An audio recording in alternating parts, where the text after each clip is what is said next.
Master, I love the noises that you hear at Christmas time. You mean the sound of bats flying in the night? No, Master. Werewolves howling at the moon? No, The monster eating a sled? No. Please, calm yourself, Igor. Count, I think I know what Igor means. He means the sounds of... Hauntcast.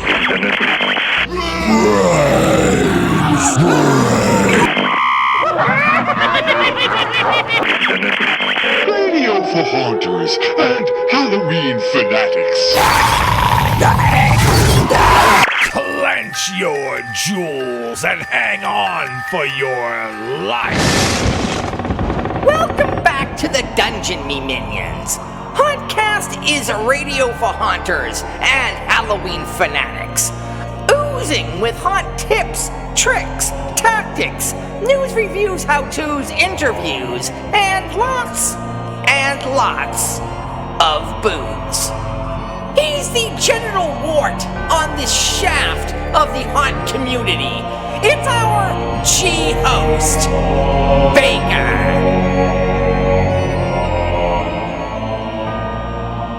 What's up, witches? Get your arses in here as our little holiday clam bake is about to begin. Go ahead and grab a cup of rotten eggnog and huddle up by the fire as Scully is getting all warmed up to go out caroling and is going to regale us with a few tunes. Jingle balls, tingle on my taint. Scully, how about you try a different tune? Deck my balls inside your holly. Fa la la la la. Scully, stop right there.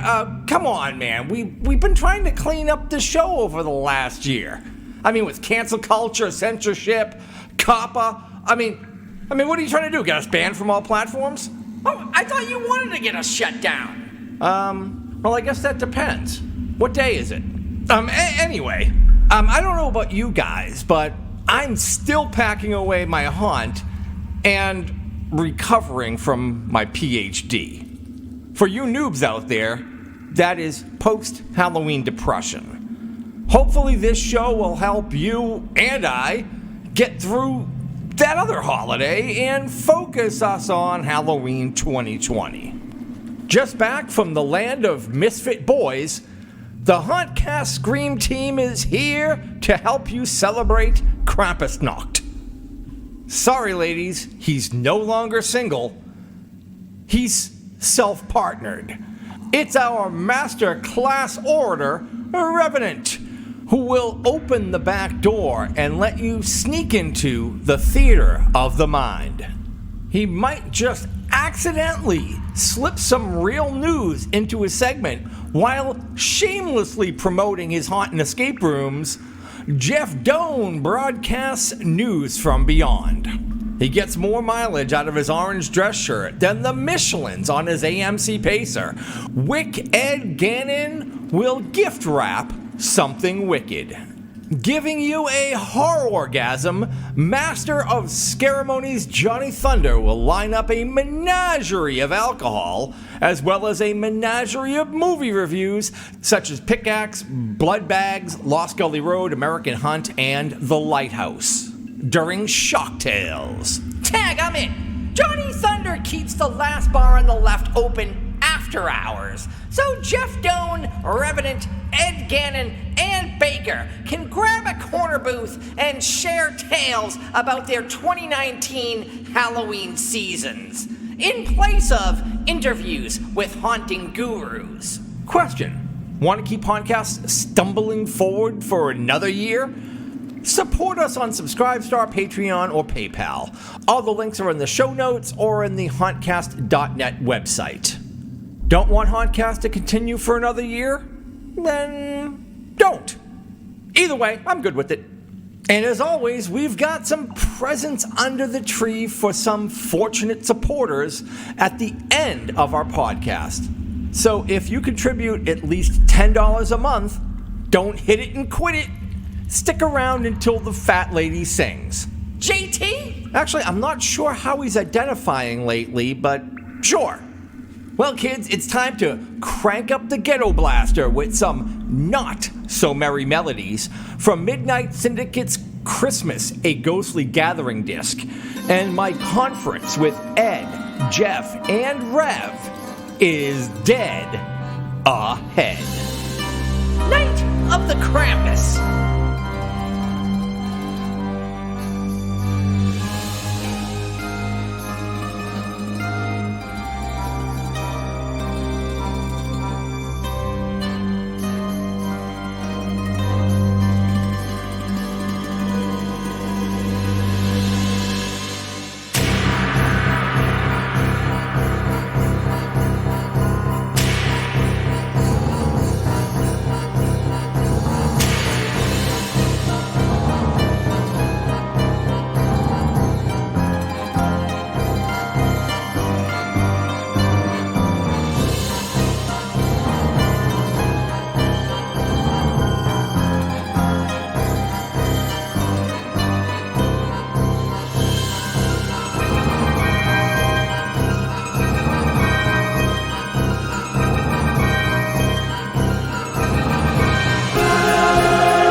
Ladies and gentlemen, we interrupt our program to bring you a special bulletin. Hauntcast News.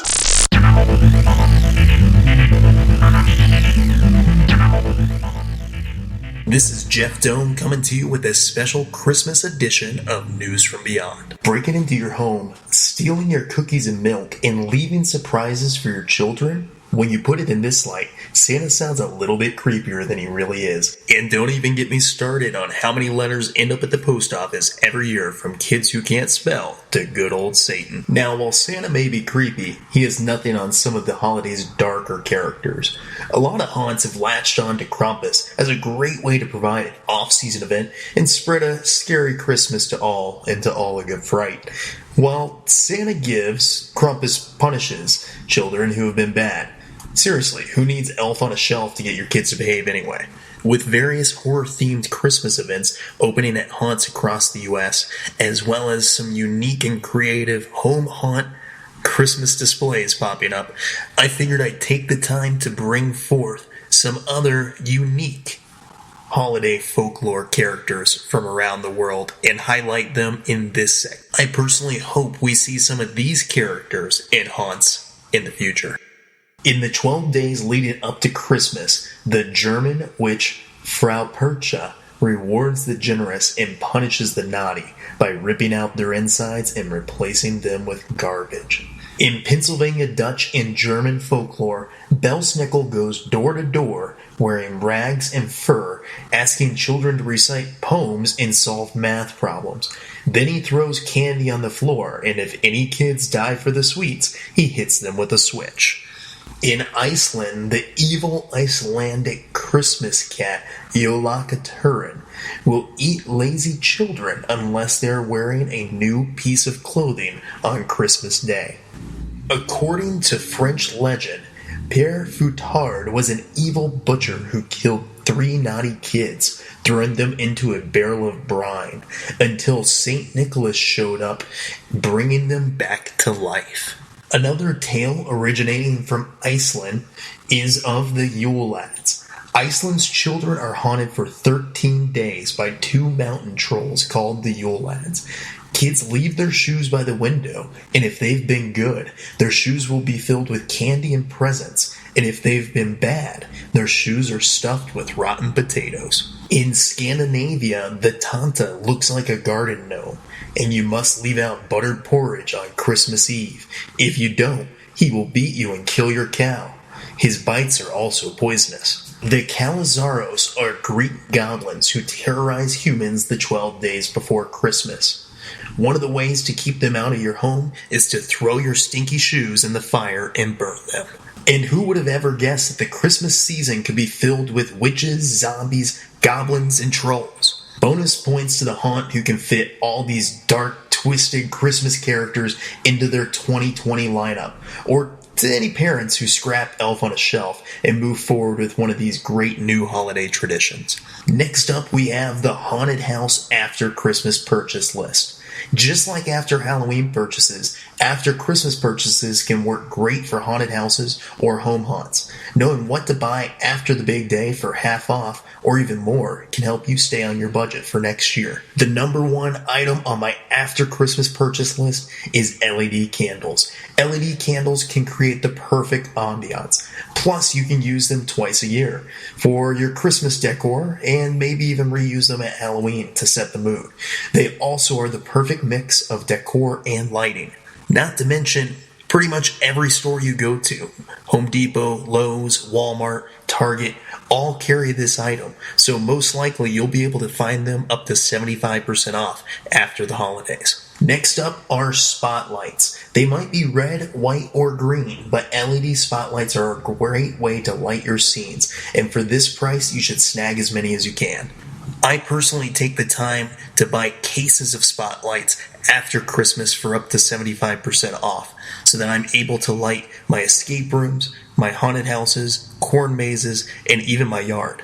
Lasers are also another great after Christmas purchase. A lot of home lighting displays now feature starlight lasers as well as a variety of other laser-based effects. These effects look fantastic in the fog for haunted houses, haunted corn mazes, and home haunts. And for after Christmas prices, they are worth buying and holding on to. Next up, the legendary Deer Motor. Deer motors are a favorite and great alternative to pneumatic-based effects. Cannibalize a lighted motorized deer and obtain a deer motor, or take the easy way out and buy a deer motor offline. My first deer motor I used on one of my displays came from Walmart from a broken deer that was being thrown away after Christmas. Luckily, a store manager said I could salvage it, and it allowed me to create a really unique moving tombstone effect. Lastly, for some of our more tech-savvy haunters, life-size Santa or animatronics. There's plenty of tutorials out there as to hack these plug-in animations. Record a new speech or use a speech animation control board, and Santa can take on an all-new life in your attraction. These after Christmas purchases can save a lot of money on your season budget, so if you've already planned any of your attractions attractions for next year, make sure you stop at the stores after Christmas this year. With haunt season behind us, convention season will soon be upon us. And by that, I mean March's Transworld HHA show, now featuring the Christmas Tradition show. For any haunters who are looking to branch into Christmas as another form of income for your attractions, or even if you want to build the greatest light show on your block, the Christmas Tradition show at Transworld is a must-stop. Transworld's Christmas show is the only industry trade show of its kind in the world. There are no other shows that have as many exhibitors and holiday-related products. For 3 decades, Transworld's annual Halloween and attraction show has created the marketplace for the haunted house industry, and in 2019, Transworld brought the knowledge and expertise to the Christmas industry, providing an environment to network, get new ideas, and purchase products. The Christmas show combines the products and knowledge of hundreds of exhibitors that you need to see in March 2020. And besides, if you're at Halloween and Attractions Transworld Trade Show, go check it out. Transworld 2020 runs March 19th through the 22nd. So if you've not gotten your hotel, do so soon, as they are filling up quickly, as that is also the same week that St. Louis will be hosting the Final Four, located adjacent to the convention center at their basketball stadium. And with that, my Hauntcast friends, may your Christmas and holiday be merry, and as always, stay scary.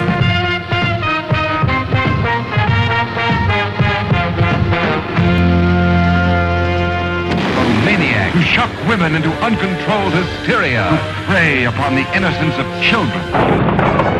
Shocktails with Johnny Thunder. I wonder if it isn't all a dream, a nightmare. He's the vodka drunken ski to my glass Joe. In this corner, it's our ultra heavyweight champion of the world, Johnny Thunder. Hey, what's going on? Wait. Is there some sort of boxing theme this month? Are you that well thought out? Is that what the theme is, or I'm just you're just scraping desperate? the barrel for intros? I'm 1980 video game intros. Cool. We might have like 2 listeners out there old enough to get that reference. So. Right. Well, you get what all you pay these for. young kids, they don't get it. No, not at all. These youngsters, these millennials or Gen Zs or whatever the hell they are. Okay, boomer. No, fucking boomers are responsible for all our ails. Yeah, I know. That's what I think. Somebody I think I posted something. Somebody was like, "Okay, boomer," and I was like, "Dude, you realize I'm completely not in that age range." Gen so it's like, X, mother. Exactly, but it's like you want to use the joke. At least get my age straight, you asshole. But anyway, so how? So here we are. So it's what? It's actually we're recording. It's Krampusnacht. Did you know that? Krampusnacht. Yeah. Cheers. Cheers. Cheers. Hey, and it's a good thing you weren't washing your hair tonight. You know, it's nice that you could carve out some time for us. Yeah. It's always a privilege. Well, I try to make time for the commoners, and I like to, have all my adoring fans. The deplorables. No, it's the great unwashed. No. In poli-sci, it's called the great unwashed. That's what I like, refer to you as, basically. But all right, so what? So what are we going to do? We're going to talk about? Are we going to pretend that we're interested in talking about Halloween, or talking about our trips, or what are we doing? Yeah. Hey, by the way, are you still wearing your turkey hat? No. Sadly, the turkey hat. I think very my adorable. wife packed up. I know. Go on. You like that though, didn't you? It would be funny if it was a real turkey, but that's it kind of doesn't really hard to get it over your melon like that, Yeah, that was later in the evening after I had 3 bottles of vodka and had the whole family in tears. You had that little glow in your eye, that twinkle in your eye there, buddy. I kind of had a feeling, you might have been over your limit. So how was your haunt season? How did things go? I don't know if this is the possible. Was that the last appearance of Bubba at the Bates, or? I know. It was I finished my 10th season. That was my 10th season. Yeah. So that was crazy because at the staff party, they recognized 10-year vets. So I got my 10-year coat, which was actually chip. Pretty cool. No, it's like I got a jacket, which is actually pretty awesome. But it's just great. Yeah. What kind of jacket was it? Like With like the Letterman type jackets with like the vinyl members sleeves only, on it? members only. Yeah, I asked for the members only edition of this time, but it's just crazy to think about the fact. Like I said, I mean, I jumped into the pro thing pretty late in life, but because I had already been going there as a customer, I think for 10 or 11 seasons, and every season I'm like, I should try out here. My wife's like, you should try out, and I'm like, I think I'm too old. It's like 26, 27, 28, and it's like I'm 37. I was like, yeah, I should probably try out if I'm going to try out. So it was good. It was a good season. Again, the problem was early on there was a lot of heat. It was hot. Right? We had a lot of hot temperatures on the East Coast, so that made for some uncomfortable nights. But I much prefer when it's cooler, so it cooled off towards the end of the season. But again, record crowds. I think for the most part, everybody had a good time, got a lot of good pictures, got a lot of fun scares. So it was good. It was good. And we lucked out even, Chris, think about our trick-or-treat night. Everybody here on the East Coast, dude, I mean, remember, we were looking at this, but we get like nor'easters like almost every Halloween. Isn't it like, it's either like the week before or the week of Halloween. Like literally, we've always gotten these nor'easters, and the whole East Coast is decimated, or we get snow that one year. And this year was no exception. But luckily, we dried out a couple hours before trick-or-treat, and I think you had the same thing. You get the 10-day forecast on like weather.com, and it's usually pretty accurate. So it's 10 days away. Let's start checking and seeing what the forecast looks like. It was saying rain from 10 days out. It's like rain the day before, like a couple of days of rain prior, like off and on, like one day, then the other, and then then it was supposed to rain on Halloween night. I was like, all right, I'm not going to get mad. I've had a good run, and we haven't had rain on Halloween in over a decade. I guess I just have to accept it. Right. We're gonna get rained out. So I was already planning on just doing like just a little setup in the driveway. And then when I knew it was going to rain, I'm like, okay, I'll just build a little PVC little shelter in there that I can sit in, so I'm not getting pissed on all night, and I'll just give out candy to whoever shows up. And I expected like under 100 people might show up. Right. Then what happened? I'm watching every day, like day 9 still says it's rain, 8, 5, 4, down to the night before, the day before, still showing that it's going to rain. And it said that it was going to like start raining from Wednesday at like around like 5 or 6 o'clock, and it was going to rain until 8 o'clock on Halloween. So I'm like, well, at least it will be petering off later. Hopefully it won't be so bad. I get up in the morning, and I'm still in that mindset like, fuck it, I don't care. I just, whatever it is, it is. I sit down at the computer, pull up, it's 9 o'clock. I pull up the weather, and it's like rain stops at 11 o'clock, like 11 a.m. I could not believe it. I had to like check like 3 different apps and whatever, and everything was saying, the rain's going to end in like an hour. Right. I'm like, what? Thank you, Great Pumpkin. You've answered my prayers. And we got spared. Almost everybody in the Massachusetts area had the same type of thing. They were all like, oh man, I can't believe it at the last minute. Just the forecast turned around 180. All right, so, and as you would always say, there's no time for foolishness. Why don't we jump into the sponsors? Because I know that you've done your due diligence this time around, and you have a phenomenal sponsor lined up for your end of this foolishness, this nonsense. This time around, I'm drinking a local microbrew. It's 2SP's Baby Bob Stout. So what about you, genius? What are we talking about for the potency of that baby? It's only 6%. Oh, that's all? Yeah, it's good. It's drinkable. That's low for you. My end of this tomfoolery, we've got Mr. Miyagi's Medibles. Mr. Miyagi's Medibles, 300 milligram THC gummy candies. If you get your legs swept in an attorney, a few of these will lift your spirits high enough to take on the entire Cobra Kai. So wax off, bake on, with Mr. Miyagi's Medibles. Let's kick it off with a 2020 film preview. Some movies that are coming out in the new year. This isn't an exhaustive list, but let's just hit some of the highlights that I've seen. Don't even know that I'm going to check all of these out, but just put them on your radar. First up, coming in January, is a reboot of The Grudge. And what's interesting about this is it's being produced by Sam Raimi, of course, legendary Sam Raimi, and it's written and directed by the dude who did Piercing and The Eyes of My Mother, which are both films that I enjoyed. But I really have no interest in a reboot of The Grudge. But if you like The Grudge, maybe the fact that it's Sam Raimi's involvement and it's also this, what's his name, Nicholas Pesca, or whatever, however you pronounce it, who did Piercing and Eyes of My Mother, are involved. I think it's the same kind of a thing. I think it's the same ghost, it's the same kind of nonsense. So if you like the Grudge movies, maybe go check that out in January. Wasn't that out like about a decade ago? It wasn't out that long ago, was it? Yeah, well, I mean, I think those were based on the Japanese films, so it was sort of the American remakes of the Japanese films.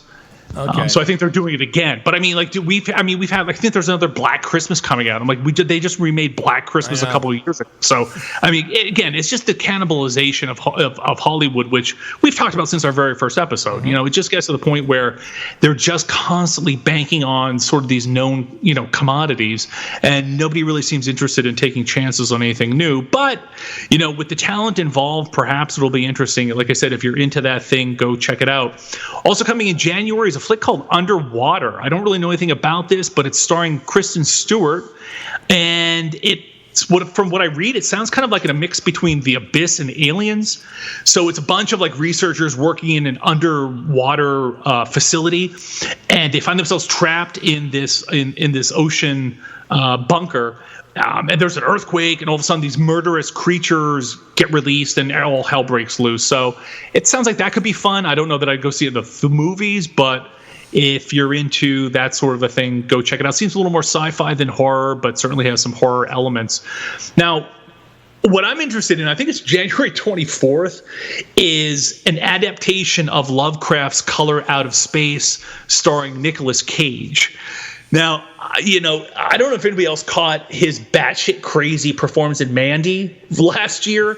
That movie was just so insanely crazy. Nicolas Cage in the past, I've been a fan of some of his films. Some of them I think he's just completely over the top. Not in a good way, but kind of in a bad way. But this could be completely interesting in the fact that the producers want to start this whole interconnected Lovecraftian cinematic universe, which I think would be really, really cool. So if this succeeds, we may get this whole interconnected sort of Marvel universe-esque, or like, the Conjuring films are all sort of in the same universe, but all based on Lovecraft films. So look for that in January. Also in January coming is a film called The Turning, which is the latest in the film adaptations of Henry James' novel, The Turn of the Screw. That stars, I think it's one of the kids from Stranger Things. I'm not sure, but I think he's in that. Like I said, we're not spending too much time on all of this because Chris spoke about his Halloween for 25 minutes, so we're going to keep moving on. Gretel and Hansel is coming also in January. Look, it's another take on, what is it, Hansel and Gretel. So this is Gretel and Hansel. Gretel and Hansel. See what they did there? They switched it up. Gretel and Hansons. It's the Bops.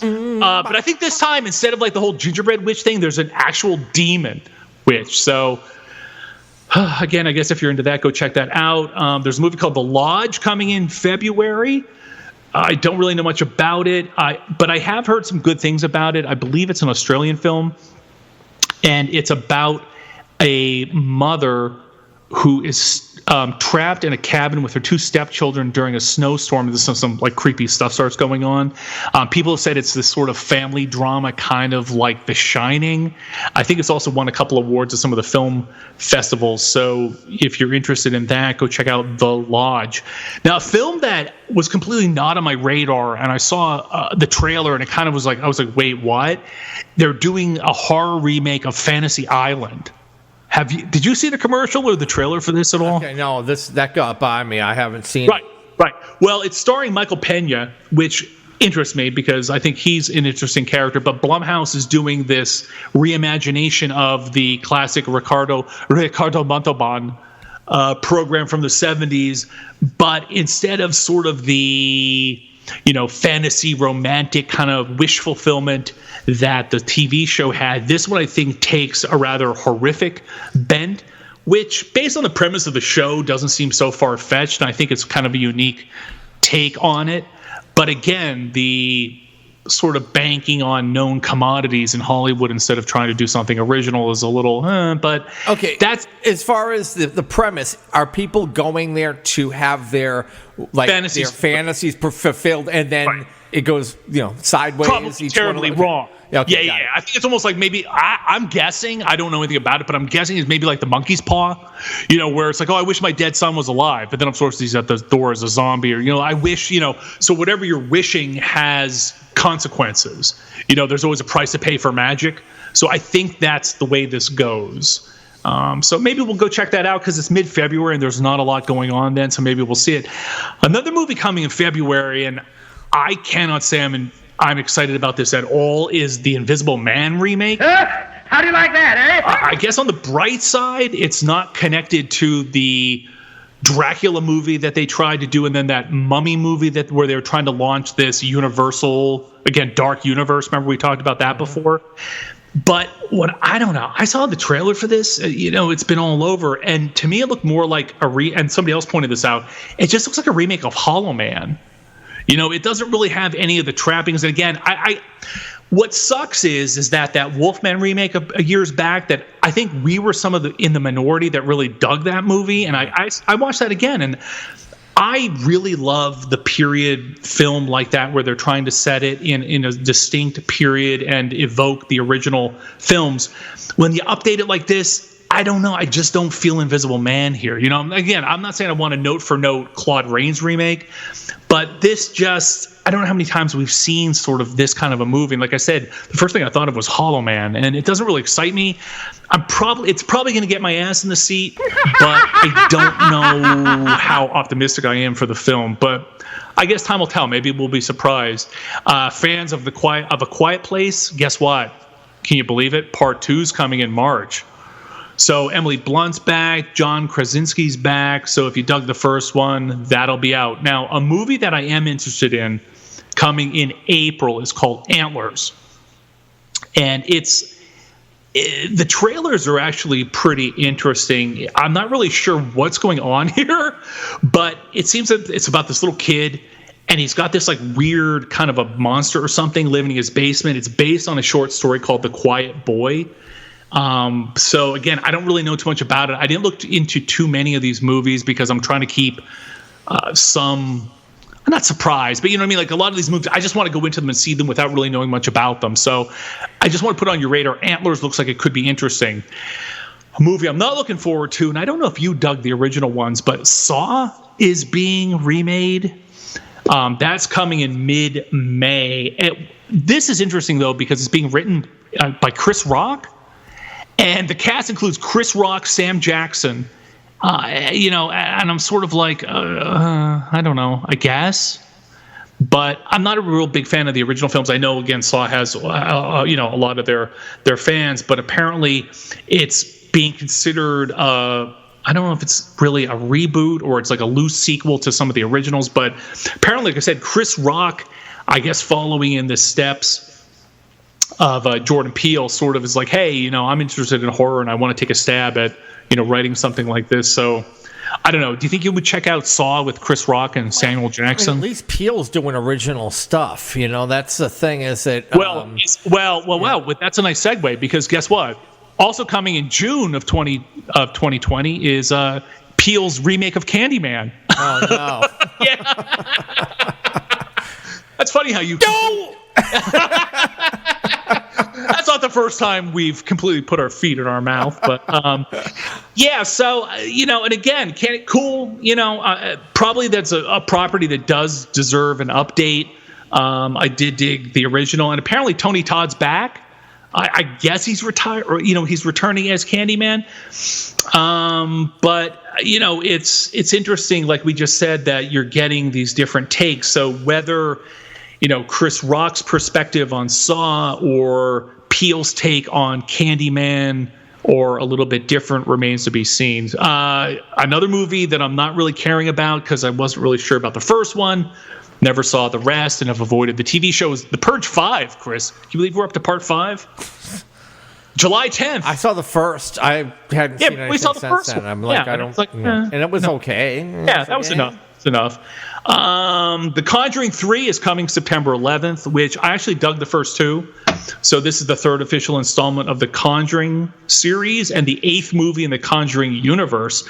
All the usual suspects are back. This plot revolves around the trial of a guy named Johnson, who stabbed his landlord to death in the middle of a drunken struggle and claimed in court that he was possessed by a demon. So, much like the other stories where they're allegedly based on real events, they obviously take a lot of liberties with the story and kind of create a fictionalized version of what allegedly occurred. So I think all of our asses will be in the seat. Patrick Wilson's back. Vera Farmiga's back. Again, I think they're both delightful, so we'll probably see those. Also coming, and again, I'm going to probably get heat, but Halloween Kills, I think, comes in October. One article says August, but then I also read it's supposed to be mid-October, so I'm going to go with the mid-October release. Obviously, it's the sequel to last year's Halloween reboot with Jamie Lee Curtis and her daughter and her granddaughter. We never got to review it on the show because I think the way that it fell by the time that we had the next show was too far removed to actually review. I wouldn't say I was a fan of it. There were some points about it that I liked. I thought it was unnecessary. I understand that they sort of want to just level set the franchise after the Rob Zombie films, but by the same token, I kind of felt like, Laurie had already had her conclusion in H2O and then some of the subsequent films, and this sort of seemed like an unnecessary retread, but they'll do what they want to do because who am I? And finally, the last movie is called Last Night in Soho. It's being directed by Edgar Wright, which I think is interesting because he's done Shaun of the Dead, Hot Fuzz, and World's End. Don't really know much about it, but it looks like it might be an interesting film, so look for Last Night in Soho, I believe, sometime in September. All right. Now that I've talked for a half hour straight, I need a drink, okay? Hold on. Is there anything else you'd like to tell us about your Halloween? Drink up. No. I think I've more than bored everyone. I don't think there's anybody still there. Hello? Hello? I think they're all gone. I think they're just talking to me. And I didn't even get a chance to talk about my my amazing Arizona trip. Yeah, and I went to Florida, but I don't know if anybody cares. I mean, why don't you save that? 1,702 miles in 7 days. Awesome. And the only downside was had problems with my rocket bike, and I couldn't jump the canyon, so that was the problem. The only down problem. Even in your Fonzie outfit. Hey. Are we done? This is all right. Well, hey, take care. Yeah, all right. Brush your hair. Have a Black Christmas there, Johnny. Take it easy on those sorority girls, will ya? Like reviews. Should we do them? Or? Oh, you have reviews. Okay, yeah, those were just upcoming things. That's just a preview. I mean, if you want that to be the show, that's fine too. I got time to kill here. You do? We need to fill space. We need to, All right. I'm desperate for content, so sure. As always, I'm happy for 10, 11 years to provide you desperately with content. Enough fluff. All right, so I have a bunch of reviews. We're not going to spend too much time on these either. I got reviews of an Italian film called Blood Bags, an Australian film called Lost Gully Road, American Hunt, The Lighthouse. But first, we're going to start with a review of a flick called Pickaxe. You remember there was a couple that came into town last week? A young couple. Hello? Is somebody there? They're missing. You guys heard of the legend of Alex Black, right? How he terrorized this little town and a girl named Adrienne Palmer was the sole survivor? Well, I thought Alex Black was just some local legend. Pickaxe is currently available from Wild Eye Releasing. It's 1982 when the survivors of a series of brutal killings in a small town thought mass murderer Alex Black was dead. But the teenager's experimenting with the occult. Oh, kids, watch out for the devil. Awaken the monster from his grave, and he begins another rampage of terror. He uses his favorite tool, a pickaxe, to kill. Only those who have faced him before have any chance of stopping Black once and for all. You know, as we've talked about before, I'm like a complete sucker for slasher flicks. Growing up in the 70s and obviously coming to age in the early 80s and having a VHS and a VCR, easy for me to say, watching slasher flicks, Friday the 13th and Halloween and Freddy and all the other knockoffs. And here we go.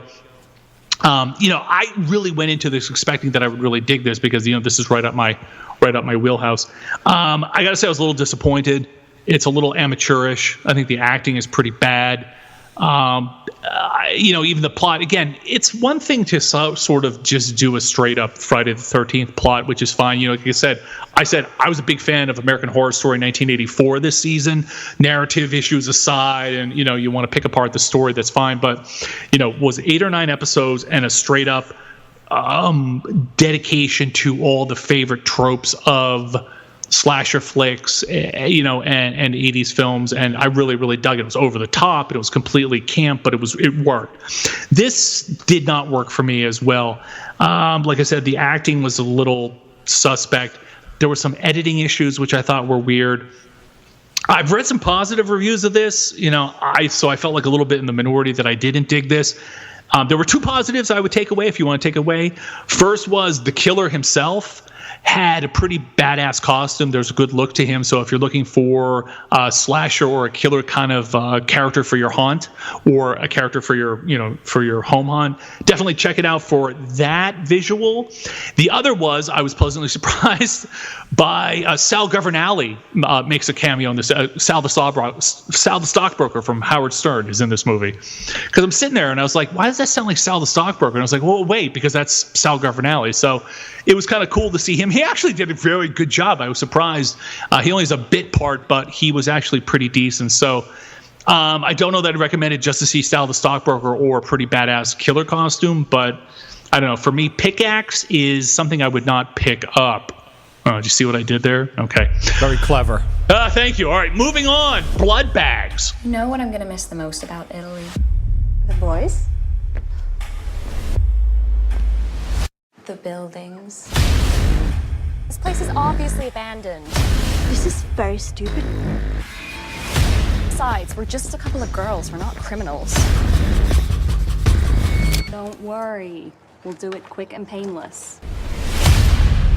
Like I said, this is a film from Italy, released December 3rd from High Octane Pictures. A monster stalks the corridors of an abandoned mansion, targeting those curious enough to find themselves inside. 2 friends break in and discover that all exits have been sealed off. The creature that hunts them is growing hungry for their blood, and there is no escape. Dun, dun, dun. This was a pleasant surprise to me. Because I just watched Pickaxe, I went into this and I wasn't expecting much. What I dug about this one was the fact that it is shot in Italy. So automatically when you're getting the cityscape or the buildings and so forth, it's almost like you've got these built-in authentic sets. You've already got this sort of atmosphere built in, even as low budget as it is. The acting is serviceable. The 2 main actresses in the beginning, one's an American student studying abroad and one's an Italian local student. And basically it's they want to go take some photographs for their college classes, and they break into this mansion, and then it just kind of goes balls to the wall right away, like within the first 10 minutes. So you're inside and you're not clear what's going on, but eventually there's a couple other characters get involved. There's police, and there's also some robbers who are trying to come into this house. It almost turns into I don't know, maybe like a Texas Chainsaw, where like everybody's like kind of trapped inside this house, and there's just like this weird stuff going on inside. What's interesting was it was a very unique take on vampires. They're described that these monsters that live inside the residence are sort of these blood deficient people.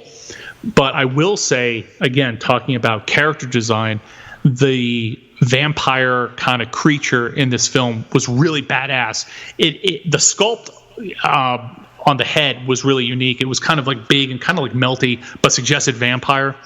And it has these big bandages kind of wrapped around the face, and the eyes were just kind of sticking out, and bandages around the arms and so forth. Again, a really, really unique kind of a take on a vampire. So it's not a true vampire, because a lot of times they're like holding people down and just sort of like bleeding them out into bags, and the monsters drink them and so forth.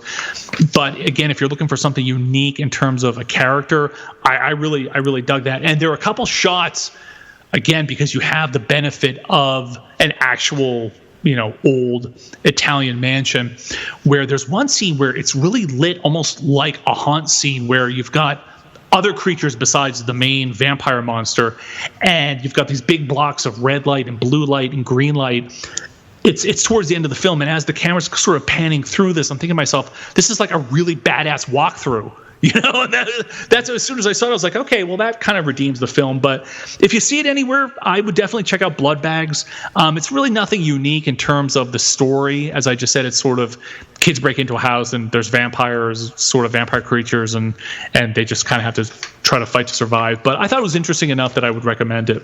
Grazie. Yeah, there you go. Now, a movie that was less successful in my eyes was Lost Gully Road. There'll be someone there to meet you with a key. It'll be great. Treat it like a holiday. That's easy for you to say, Cassie. You can do it. It's only for a few days. Cassie, there's something seriously wrong with this place. You're imagining it. And Luce, your medication. Don't forget it.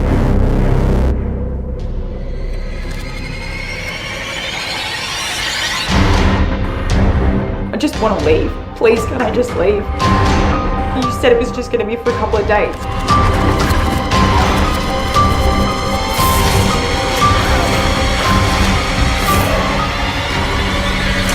Available on DVD and digital December 3rd from Wild Eye Releasing. It's described as a gothic-tinged Australian ghost story. It tells the story of Lucy, a directionless young woman who travels to a secluded cottage in the forest to wait for her sister. With no television and no communication to the outside world, she spends her days alone. It's set up that this young woman's like driving out, and she's talking to this woman who we later find out is her sister. And the sister keeps saying, like, keep going. I'll meet you at the cottage tomorrow or the next day. Stay off social media. Stay off your cell phone. Use the burner phone that I've given you. It's like, okay. And it's about an hour and a half long, and there's really no dialogue. There's really no other characters besides the main character. She talks to her sister a few times. There's another woman who rents the cottage out, and there's this local creepy shopkeeper. The whole thing, you get the sense that the main character, she's running away from an abusive relationship, or she's perhaps stolen something from this man that she's avoiding, or it's a drug deal gone bad. It's never made clear, which is fine. But the whole time that she's at this cabin, there are great expanses of time where there's no dialogue, there's no talking, and there's no real development in the plot. So we always talk about the slow burns, where it's like, I don't mind a slow burn as long as it sort of leads somewhere. This a lot of time was just, and I hate to say it, but just boring. There were just times where just literally nothing really is happening. And you get the sense that there is someone in the cottage watching her or stalking her. So immediately you think, oh, is it this mysterious man that they keep referencing on the telephone? Is it the creepy shopkeeper that you saw for 5 minutes at the beginning of the movie? You're not quite sure what's going on. And then just kind of out of nowhere in the last 10 minutes, it turns out, oh, it's a ghost. And oh, it's the ghost of a serial killer that used to live in this house, and he's the son of the mom who rented you the cabin. And she sets up victims for the blah blah blah, and then the girl jumps back in her car and drives away, and the car explodes off screen, and that's the end of the movie. And I was like, wait, what? I just, nothing sort of logically built up to make any sense there, and I felt it was almost dishonest with the viewer to sort of out of nowhere, kind of throw in this supernatural thing. And again, I usually enjoy sort of foreign takes on what are typically American kind of themes, and this one just didn't work for me. Again, the lead actress is pleasant enough, but again, she has really not much dialogue and not much to do. I mean, they spend 10 minutes on her trying to light a fire in the fireplace, and I'm like, is this germane to the plot? Is this interesting? Is this going to be a twist or something? And nothing really happened. They just needed to fill 2 hours worth of time, that's how it felt. Like I said, a lot of the times, if you have these slow burns, it's this purposeful build up to a reveal or the ultimate reason why everything happened. And as I said, maybe I'll be accused of, well, you missed the twist. All along they were suggesting that it's a ghost, and I was like, well, not really. I didn't see it. So this one, to me, if you're looking for something fun to check out on a Saturday night, I wouldn't check that one out. Now, another movie that I would not check out, let me get a drink. Speaking of within that last movie, I was almost off the grid the entire week. I had deleted Facebook off my phone. I did send a couple of texts here and there, but really, I was not communicating with anybody. I was just traveling. I was kind of off the grid. I had no idea what was going on in the world, and oddly enough, I couldn't have been happier. Sure. It was glorious. So, well, it's also those 17 hookers you killed. Well, Arizona, there's a lot of land out there to hide bodies. Exactly. Lots of land. Hey, now speaking of killing and hiding bodies, the next movie is called American Hunt, also released December 3rd on DVD and digital from High Octane Pictures. Baby, how much longer? Maybe 5 minutes. Finally. Trust me, it's gonna be worth it. Rise and shine, it's hunting time. So, here's the thing. We make a lot of money from hunting, but we don't hunt duck or turkey or deer.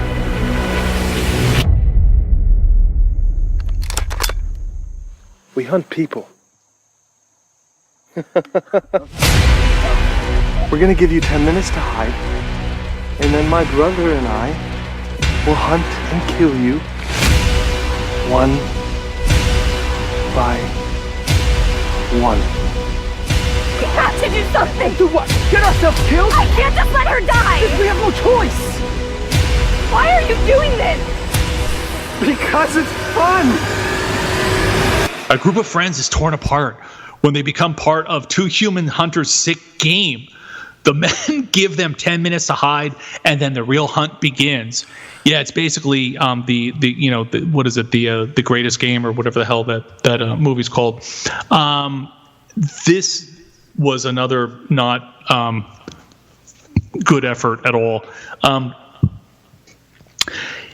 It's a good idea, it's the idea that these people lure their friends or lure like groups of people up to a cabin and then they sort of hunt them, but like really nothing. It's like an hour and a half of like nothing happens. I don't really know what was supposed to happen here. There's supposed to be like sort of these like the one character is, I guess, supposed to be sort of good looking and charming because that's how he entices people to come up there to this cabin. And the other one is supposed to be like this sort of like crazy redneck, but except he's not a crazy redneck, and it just doesn't work. It's really amateurish. The plot makes no sense. The final girl at the end then decides that she's going to become the killer, which makes absolutely no sense, except it's just every movie thinks they have to have a twist. So I would definitely avoid American Hunt. That one made no sense to me at all. All right, let's wrap this up, Chris, because you're so enthralled with my reviews this month. The Lighthouse. Hanging on your every word. You are. Like I said, let's just get through this. The last movie is The Lighthouse. Yes, The Lighthouse.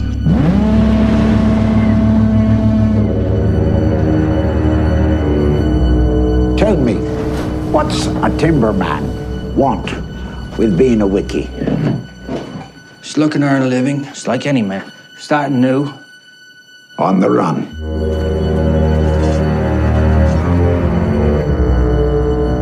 Keeping secrets, are you? No, sir. Why don't you spill your beans?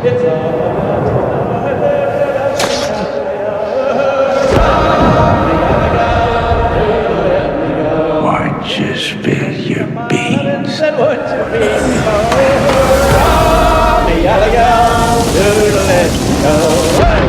you spill your beans?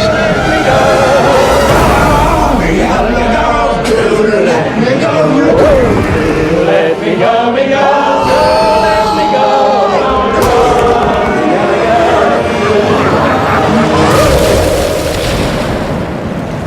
How long have we been on this rock? 5 weeks? 2 days? Help me to recollect.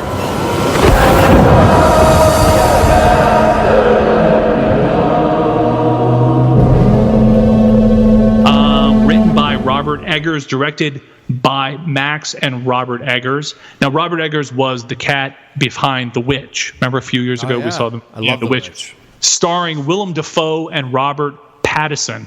Rated R for sexual content, nudity, violence, disturbing images, and some language. Basically, your trip through Arizona. 2 lighthouse keepers try to maintain their sanity while living on a remote and mysterious New England island in the 1890s. Now, that's pretty much as coherent as a plot summary as I can give you. I think the movie's about 2 hours long, and I liked it at the end of the day.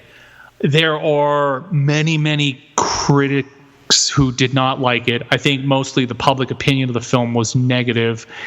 If you did not like The Witch, you'll hate this movie. If you do not like sort of quote unquote art films or, movies that might make you think or things that you're going to have to think about after you've seen it or while you're watching it, kind of like trying to understand like what's going on, you're not going to dig this. This isn't sort of a casual movie. It's not a popcorn flick. You just can't sit back and, kind of chill. But I will say Dafoe and Pattinson's performances are astounding. Dafoe should probably get an Oscar nomination for this film. It's really, really incredible. It's, like I said, it's really hard to explain because you're going to sit through the movie, and I think about basically halfway through is where there seems to be a break in terms of you're not sure what is reality, what is imagined, what is a dream, what perhaps is one person's perception of what's going on versus what really is going on. You have these 2 characters, and then at one point you're sort of trying to understand, like, is any of this happening? Are they even on the island? Are both of them on the island? Are both of them really real? Again, without giving too much away, like I said, it's a really complex kind of a flick. The visuals are astounding. It's black and white, by the way. And there are just some really, really incredibly powerful images and scenes throughout the movie. So really, again, the score is really interesting in the sense that there's a lot of like really like discordant kind of sounds, sort of upsetting sounds where you're a little unbalanced, you're not sure what's going on, and it's a lot of talking. So if you're not into films that really depend on the performances and where you need to be engaged in the characters and the psychology, and as I said, trying to understand like what exactly is going on here, it's not going to be enjoyable to you. So I liked it. I hesitate to recommend it to anyone. I think most of our listeners are going to hate it. So I'm not going to say go check it out because you're not going to like it. I liked it. I'm still thinking about it.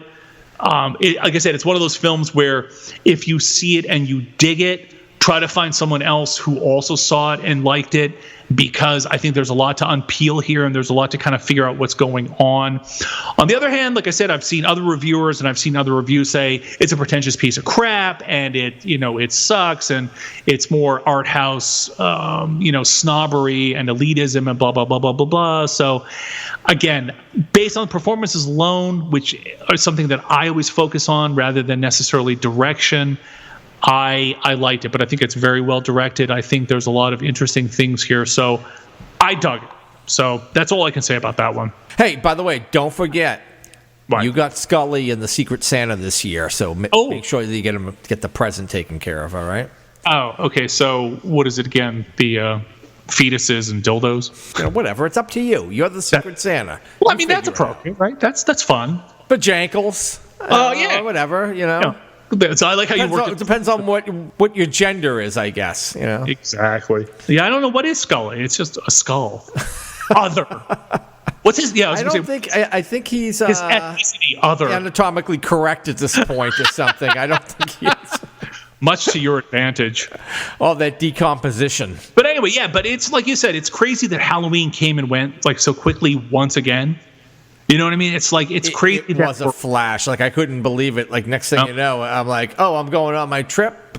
Thing's done. I'm off, and damn, that went by quick. But yeah, it was a good season, though. Definitely a great season. So you're not going to Transworld again this year, right? I'm planning another trip for early April, which would be like 2 weeks. I'm going on to Utah. I'm doing the same kind of trip, but I'm doing all the national parks in Utah. Oh, you can go up. You can go look up Utah Haunter that hates us. Dude, I gotta try to see if I can contact them through iTunes. Yeah. And put on your magic underwear and go contact Mitt Romney and hang out. Right. I'll let you know about Transworld. It's not a definite no. I just have to figure out what week in April and all that shit. So, I don't care. I'll have my people contact your people. No, it's fine. Like I said, my room's booked. So I mean, if you want to go, you'll be on the floor. So I mean, like I said, I've already got my one single king, so it's fine. Let me do you the favor. I'm not going. I know. I just wanted to try to be polite and try to make it look like I'll do you a solid, and I won't be there. Hey, I'm looking forward to next weekend, next Saturday night, the 14th. I'm going to see the Misfits. Yeah, playing here in Philly. That looks kick ass. Yeah. Scabby. Yeah. So I'm pretty psyched about that. So that'll be a good time. You get out your 18-hole Doc Martens and freaking. Well, those are. Unfortunately, those are Bubba's boots at the Bates, and they've seen better days. So I think I'll just stick to my my Chuck Taylors. Your black Chuckies. All right. Exactly. All right, buddy. Well, that was that. That happened. That was special. All right. So what? So Merry Christmas, Happy New Year, Merry, Happy, whatever else everybody else celebrates. Happy right? Kwanzaa or whatever you're into. Hanukkah. I'm trying to think if there's anything else, but whatever. I don't judge. Winter festival, winter solstice, whatever you're into, that's cool. But yeah, dude. All right. Well, I'll catch you when I catch you. All right. Sign off. Well, give us your sign off. All right, everybody. As always, thank you for listening. This is Johnny Thunder saying, stay scary. Hauntcast. Winter Storm.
You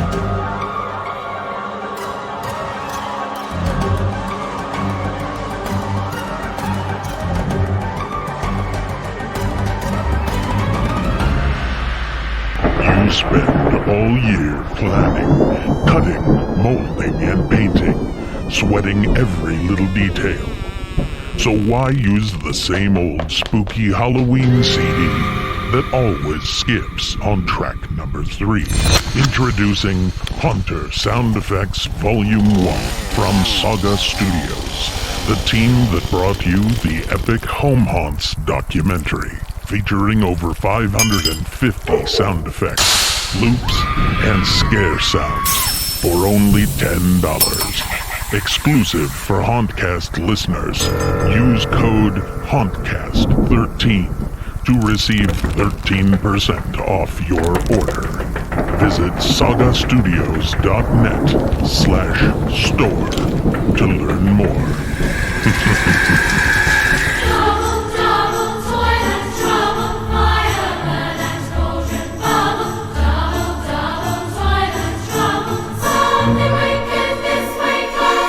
By the pricking of my thumbs.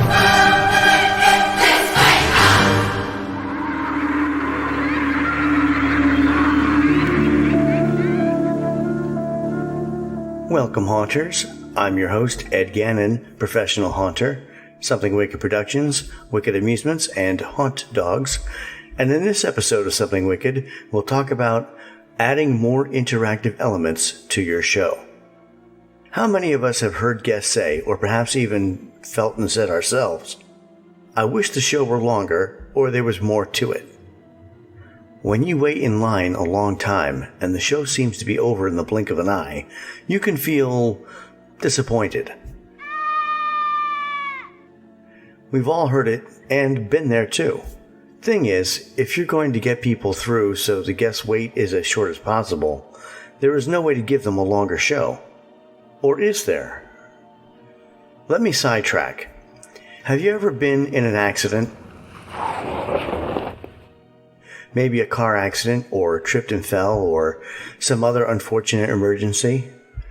Ever notice how time can stand still for a moment? Your perceptions are all ramped up, and time seems to slow down. In the car accident example, maybe you see things flying in your car as if they're in slow motion. Or maybe a friend or your child is falling on the ground and you reach out and catch them last second. Is the other person really slowing down? No, you're speeding up. The thing is, it's possible to speed up awareness on purpose to a lesser degree. No, not by doling out buckets of free coffee to our guests, but increasing their perceptions as they go through your haunt. Here's an example. Back in 2001, at the old Spooky World in Foxborough Stadium, Massachusetts, we had 6 haunted houses. 2 were open-air outdoors, meaning they had no roof, but they did have 12-foot-high walls. One of those was called Spirits of London. The concept and theme was that we collected all sorts of ghosts and supernatural characters from all over Europe and brought them here. Some were from fiction, and some were taken from actual ghost stories and legends. The greeter of the attraction/village was Jacob Marley from A Christmas Carol. There were 2 other Dickens ghosts inside as well. Monsters such as Black Annis, a Scottish folktale, werewolves via the Slaughtered Lamb pub from An American Werewolf in London, and Grilla, the witch who steals infants from their beds at night, were all inside. But how would the uninitiated know who these monsters were, or were supposed to be? Many would know a werewolf, or Jack the Ripper, but most would not know the unusual or specific ones. Yes, some of these characters did introduce themselves as part of their scare, but only a few. So how were guests supposed to know who these spirits were? Outside in the queue line, there were laminated sheets with a drawing of the monster, spirit, or creature, complete with its name, what they do or did, and what kind of environment you may find them in, and country of origin. Hooray! As you could go through each of these 6 attractions as many times as you care to wait in line, I got a little ambitious with the sheer number of references within the Spirits of London show. There were 100 references or actual actors portraying these ghoulish ghosties throughout the attraction. That's a lot.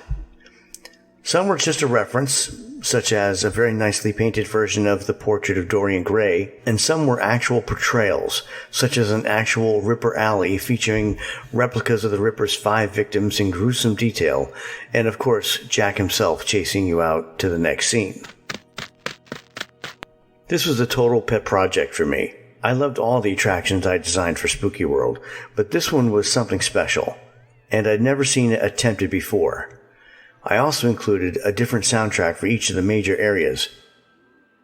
Benny Goodman played where several World War II ghosts were, for example. Horses and carts could be heard in Ripper Alley, things like that. These helped create different memories in different areas with an auditory point of reference. Scents were utilized as well to do the same. Here's the thing. The references and plaques were there for all to read. If you wanted more out of the show, there it is. Recognize your favorites, learn of new ghosts from the Great Plague to World War II to legends and folklore. Then when you go through the Spirits of London, count how many you can find. It was like a monster version of Where's Waldo, but with 100 different targets. It really was unique and fun. And so much history. Some would come to the queue line just to read the stories and discover new monsters. I hear you saying, my guests don't even want to read the rules. There's no way they're going to read all that. I understand. Not everyone read those plaques. If they're the type of guest that just wants to run through the house as fast as they can and then wonder why there isn't more to run through, there's nothing you can do, and that's okay. But for those looking for more, or those that were made aware there is more to see, like a secret quest or treasure hunt that not everyone can get, this could be what they're looking for. Here is a way to get more show, more experience in the same space with the same throughput. As guests tried to search in all corners for literary ghost references or scrutinizing monsters instead of wildly running through and seeing much less if they did that, these Spectre treasure hunters were making more memories per square foot and therefore creating a longer perceived experience in the same amount of time. That is the secret. More memories per square foot of travel. It's a win-win for them and for you. Think about it like this. If you saw a movie of, say, cars racing in a circle for an hour, some would be ahead, some behind, and someone would win. If there was an accident or two, you would remember that. Think what you would tell someone about that hour-long movie. How would you describe it? How long would it take you to tell that story? Now imagine you spent another hour watching a different movie, like Atomic Blonde, or an Agatha Christie mystery, for example, where there is a whodunit secret with lots of twists and turns, subplots, action, exciting locations and visuals, things to figure out, cool music that fits those scenes and references you can relate to. Think how you can tell someone about that story.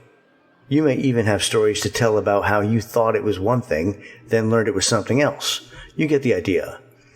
How long would it take you to tell someone about this hour-long movie? See what I mean? Both took an hour of your time. One can be summed up in a sentence or two. The other one can be an entire dinner conversation. And the kicker is, it can be a different story every time you tell it. You can't say that about the first movie. The difference between the two, the main difference, boils down to the fact that in the murder mystery film, more memories were created, making it seem like a longer hour, while the racing movie was the same thing lap after lap, and that story does not have many memorable moments, making it seem much shorter when looking back. Or even worse, if you were bored, it can seem longer with fewer memories to fill that hour of time. Perception makes up our universe, all our experience, and most importantly, our sense of time. Make those perceptions work for you. Have long lines? Make your queue line as entertaining or interesting as your attraction. It can be done. I've been involved in Fright Kingdom in Nashua, New Hampshire since it started. If you've heard my segment before, you've probably heard me mention them. When they wanted to up their game years ago, I had an idea. The haunts were great, but the queue lines were buckets with 2x2 studs and ropes between. No matter how you dress them up, they are what they are. Tim, the owner, and my friend, says, "Eddie, I want to make this go away. I want it to be cooler and more interesting. What have you got?" So I designed the queue just like I would design the walkthrough for a haunted house. That made the whole experience something different. No longer were you just waiting in line. Now you're in a show. This one was a graveyard with mausoleums, creatures, animatronics, things to see and interact with and experience. Before you know it, you're in front of the Bloodmere Manor ready to go in. Now all the queue lines in that entire indoor scare park are like that. The show starts before you buy your ticket, to the Monster Midway before you go into the houses, and all the way to the back. Even just before you exit, there's one last gotcha. Maximum interactivity, more memories per square foot created, and a good time for those who want to have fun. Here's something else about interactive elements. I've been in the escape room industry now as well for several years, and there are a few things that can be incorporated into a haunt that have been inspired by that. There's no limit to these, so these are just a couple examples. Depending on your show, maybe you could have a laser maze like you see in Resident Evil or in the bank robbery and spy films. Not too intricate because you don't want guests to stop and slow down your throughput, but simple sensors can interact with that same laser beam, even as simple as a laser pointer, which can then trigger sounds or animatronics to go off. These are ways to add another layer to the guest's interactive experience. A way for them to affect their environment. Think of things that people can do that move things or make sound, but are not too time-consuming, so they don't clog up your show. Another example is if you have a spider room. Maybe some giant webs with strings or ropes, if pulled, trigger sounds. Maybe that sound is like a bowstring or spider noises.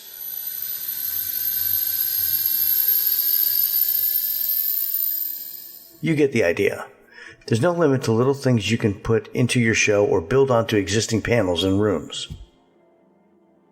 True, not every guest will get them, but you have something else to offer them that makes your show different, not to mention giving tours with the press.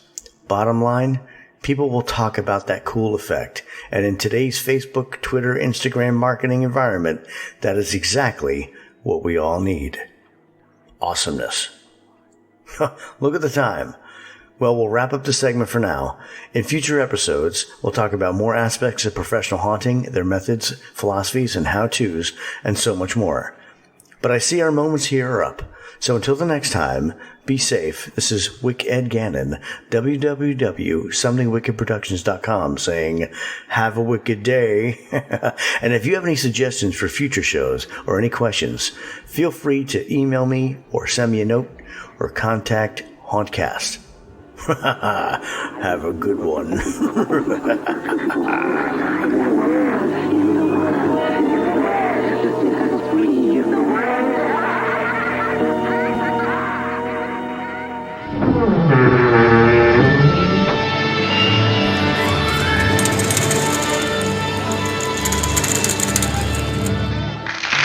Theater of the Mind. Well, the big night has come and gone. Halloween 2019 is now just a memory, hopefully a fond memory, and by now I'm sure most haunters have had their fair share of postmortems and debriefings about the construction, decoration, and performance. This year was a no-go for me. I was sick earlier that week, and I knew I just didn't have the energy reserves to be a haunt actor. I could have done it, but it would have taken so much out of me I wouldn't have been able to go to work the next day, and I'd already missed a day and a half. So I had to content myself with just going to the haunt and going through as an audience member, and having a few beers and some of the traditional annual haunt chili with the team. They got a late start building this year. I don't even think they'd come up with a theme until almost September, which is rare for that family.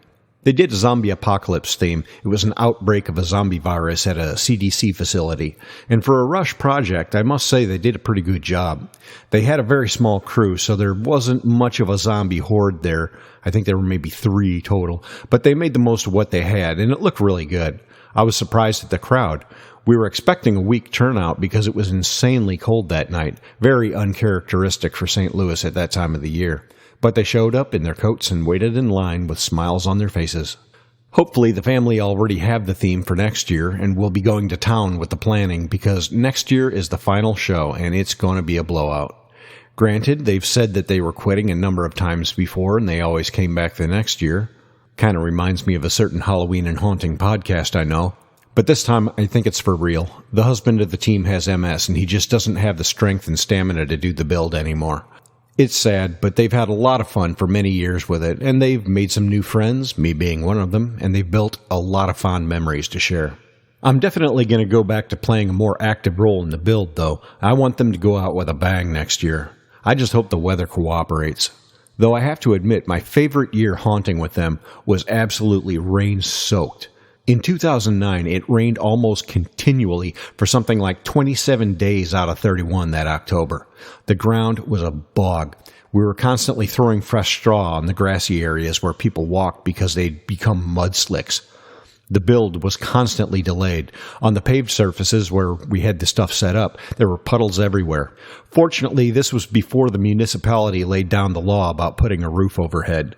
Now we have to set up under open sky and we can't use the garage anymore, but at that time we were at least able to keep the rain off of us while we painted.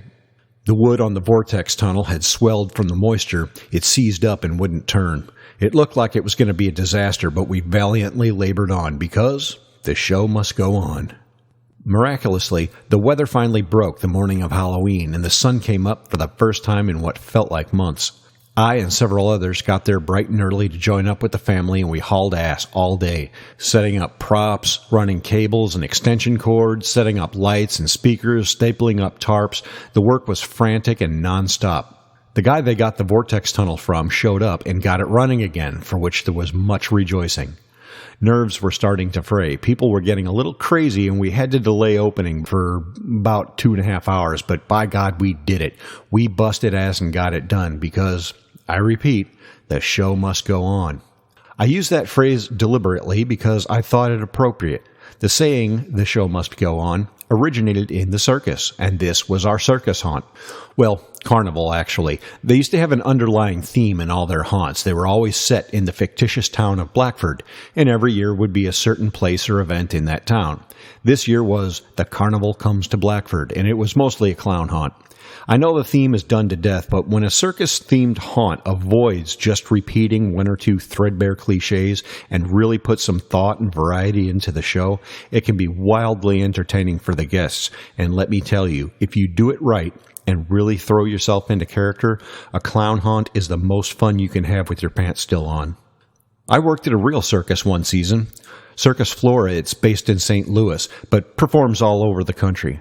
It's not a glitzy arena-type show, but a real traveling one-ring tent circus under a big top. It's sort of a hybrid of American and old European circus styles, and their cast is rich with what has to be considered the royalty of both circus worlds. It's a very cool and interesting dynamic working with circus folk. They're fun people, and the stories you hear hanging out with them are fantastic. There's a lot of pride and passion there, and they're serious about putting smiles on the faces of the crowd. The circus is a place of fun, awe, wonder, and joy, but it is definitely ripe for haunting. The weirdness and color and mystery of it all just begs for darkening and distorting into something nightmarish and disturbing. It's like the haunt and Halloween fascination with evil, creepy children or dolls. Something about the corruption of innocence, taking something everybody thinks of as happy and nice, but twisting it into something sinister and horrifying. Everything in a circus is painted, and it can be difficult to tell what's real and what's not. Many of the performances are incredibly dangerous. Death truly lurks waiting in the shadows. Giovanni Zoppe, who played Nino the Clown at Circus Flora, had barely survived a near-fatal fall during an aerial act about 15 years before I worked with him, and I damn near saw it happen again on a high-wire act during our run. Most of the audience thought it was part of the act, but the other guys in the ring crew and I knew what was going on, and I thought I was going to have a heart attack. Oftentimes, dangerous animals are present who can viciously attack or even kill their handlers, or cause utter catastrophe if they turn on the crowd. Circuses in the old days also had sideshows and freak shows, thankfully frowned upon in modern times, featuring deformed people, sometimes performing hideous or disgusting acts for the amazement or horror of the audience. And of course, if it's a circus, you know there's gonna be clowns. Coulrophobia is an irrational fear of clowns, and it's not uncommon. People who display some degree of coulrophobia are basically walking in preloaded from a scare perspective. You won't have to do much to get them screaming. Some people aren't coulrophobes, but they do find haunt clowns very disturbing, probably something to do with that corruption of innocence thing mentioned earlier. Older Americans will remember John Wayne Gacy, one of the worst serial killers in American history, who performed for charities as Pogo or Patches the Clown. That's where the phrase killer clown first came from. And of course, there's the book, miniseries, and movies of Stephen King's It to get people primed up. Clowns are just kind of wrong. The slapstick comedy found in American-style clowns is actually often kind of violent and even sometimes portrays death, albeit in cartoonish ways. They're painted so you don't really know what they actually look like, with distorted, unnatural features. A lot of thought went into the makeup I chose for Disturbo, my clown character for the haunt. I made a bald cap to cover my hair, and it looked like a bald cap, not a real bald head, but under the grease paint it was covered with realistic scabs and open sores. I had punched in some neon green hair, but in a very sparse, random way that kind of looked like the hair of a chemotherapy or radiation patient before it's completely fallen out. Liquid tooth makeup made for hideously decayed teeth, and I walked with a bow-legged, rocking gait that you often see in people with tertiary syphilis. Add a demeanor that veered wildly between lascivious lewdness, crazed hysterical laughter, and a vicious rage, I had created a nasty, unsavory character that I felt was more in tune with the circus's grimier, seedier brother, the carnival. The carnival has a much more mixed reputation than the circus, and for a lot of good reasons. The traveling carnival crew has a reputation of being much like the French Foreign Legion. When you join, you no longer have a past. No one really wants to know. You're part of that family now. Your previous life is irrelevant. For that reason, these traveling roadshows have historically been sought out by people on the run or trying to disappear. And if someone is useful to the group and needs to hide, the other carnies will hide them. Carnies are not like circus folk. They have the same group loyalty, and they're very protective of each other, but with a very us and them mentality concerning the people who attend the show. That pride, honor of tradition, and love for the audience that personifies circus folk just isn't a part of the average carnie's makeup. A carnival isn't tradition-based, it's money-based. At a circus, aside from the souvenirs and concessions, one ticket gets you the whole show.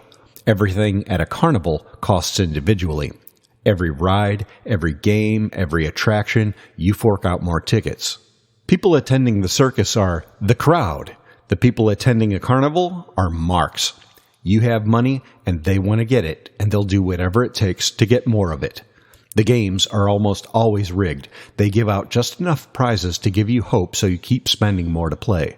Also, while it's not as common today, carnies of old traditionally spoke in cant, a sort of code language to conceal the meaning of their discussions from those outside the group. For a great look at the seedy side of the carnival world, check out the 1980 movie Carney with Jodie Foster and Gary Busey. It's a good one. You'll feel like you need a bath afterwards, but you'll like it. If you want to do a carny haunt and you have the money, time, and space, you can do it up very realistically. Have some games, with the appropriate Halloween flair, of course. Maybe people would try to shoot baskets with skulls or severed heads, or try to toss eyeballs into cups. You probably can't actually sell concessions without a license, but you can rent a popcorn cart and give popcorn away. It's fairly cheap. Real rides are probably a no-go for cost, space, and safety reasons, but you can make some mock ones that little creatures or skellies would ride. If you're doing an actual circus haunt, you really can't do it as realistically. Unless you actually are an acrobat, there's not a lot of actual circus-level performance to be done, but you or people you know might have some circus skills. Granted, there won't be any trapeze or high-wire acts, but if someone knows how to juggle, ride a unicycle, or crack a whip, that little bit of flair will add a lot of authenticity to your show. And of course, it's doubtful anybody has any tigers or elephants that they can lend you, but showing scenes of the aftermath of a lion attack would look good. especially if it's just outside an empty cage with the door open, suggesting that the lion is roaming loose in the haunt. Maybe a little later, the guest might trigger a loud roar from a loudspeaker right behind them. Same could be done with the more dangerous circus acts. You could set up several scenes of performers killed by failed performances. Maybe the sword swallower is lying on the ground with the sword poking out the back of his neck, or the knife thrower's lovely assistant attached to the spinning wheel where none of the knives managed to miss her. I can picture several rooms lined up with scenes like these and a help wanted sign taped up at each scene. I don't care who you are, that's funny. And of course, there's a sideshow or freak show where your only limit is your imagination. Monstrosities, Siamese twins, half human, half animals, a geek biting the heads off rats, or better yet, bats. Play some Ozzy in the background. The kids won't get it, but the older guests will get a kick out of it. The famous P.T. Barnum never said there's a sucker born every minute. That's just a myth. But he did say clowns are the pegs on which the circus is hung. They're a critical, important part of a circus, but they're not the whole show. Circuses are more than just clowns. There's a bounty of wild, weird, wonderful material that's good for any kind of haunt. It can be mysterious, cute and kid-friendly, grisly, funny, nightmarish. Pick your flavor. Go to some real circuses and traveling carnivals and pay attention. Think of all the elements that are within your reach, or can be tweaked into a form that is within your reach. Watch some circus movies. Look up images from circuses and carnivals throughout the ages from all over the world, especially the old ones. Those old black and whites are awesome inspiration.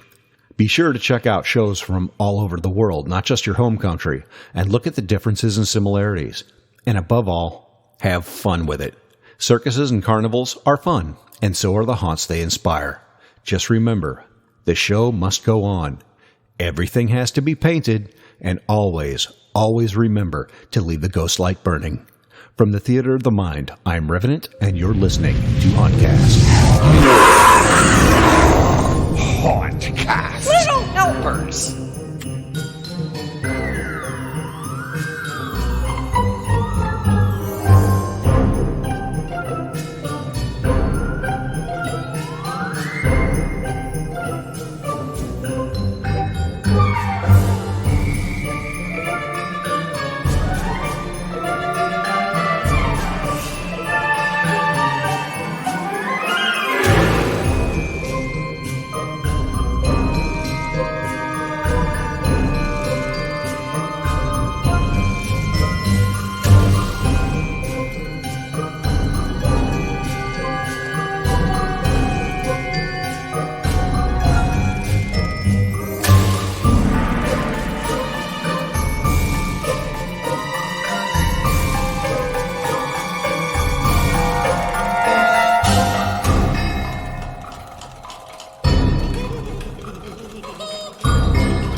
Interviews with haunting gurus.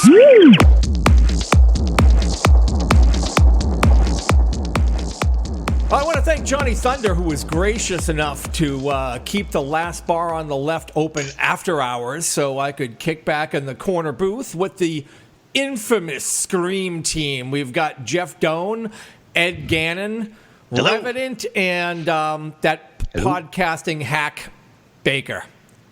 Hey, you guys are gonna regale us with some of your tales of your 2019 haunt season, and And it's kind of cool. Like, not only was I just being lazy by not wanting to kind of scour around and line up an interview, but we haven't done a group call like this. Yeah, easy for me to say. I haven't done a group call like this in a while. I don't know if it was the last time we did it was either like the first or second or the third time that we closed the show. I kind of lost track after all the closings.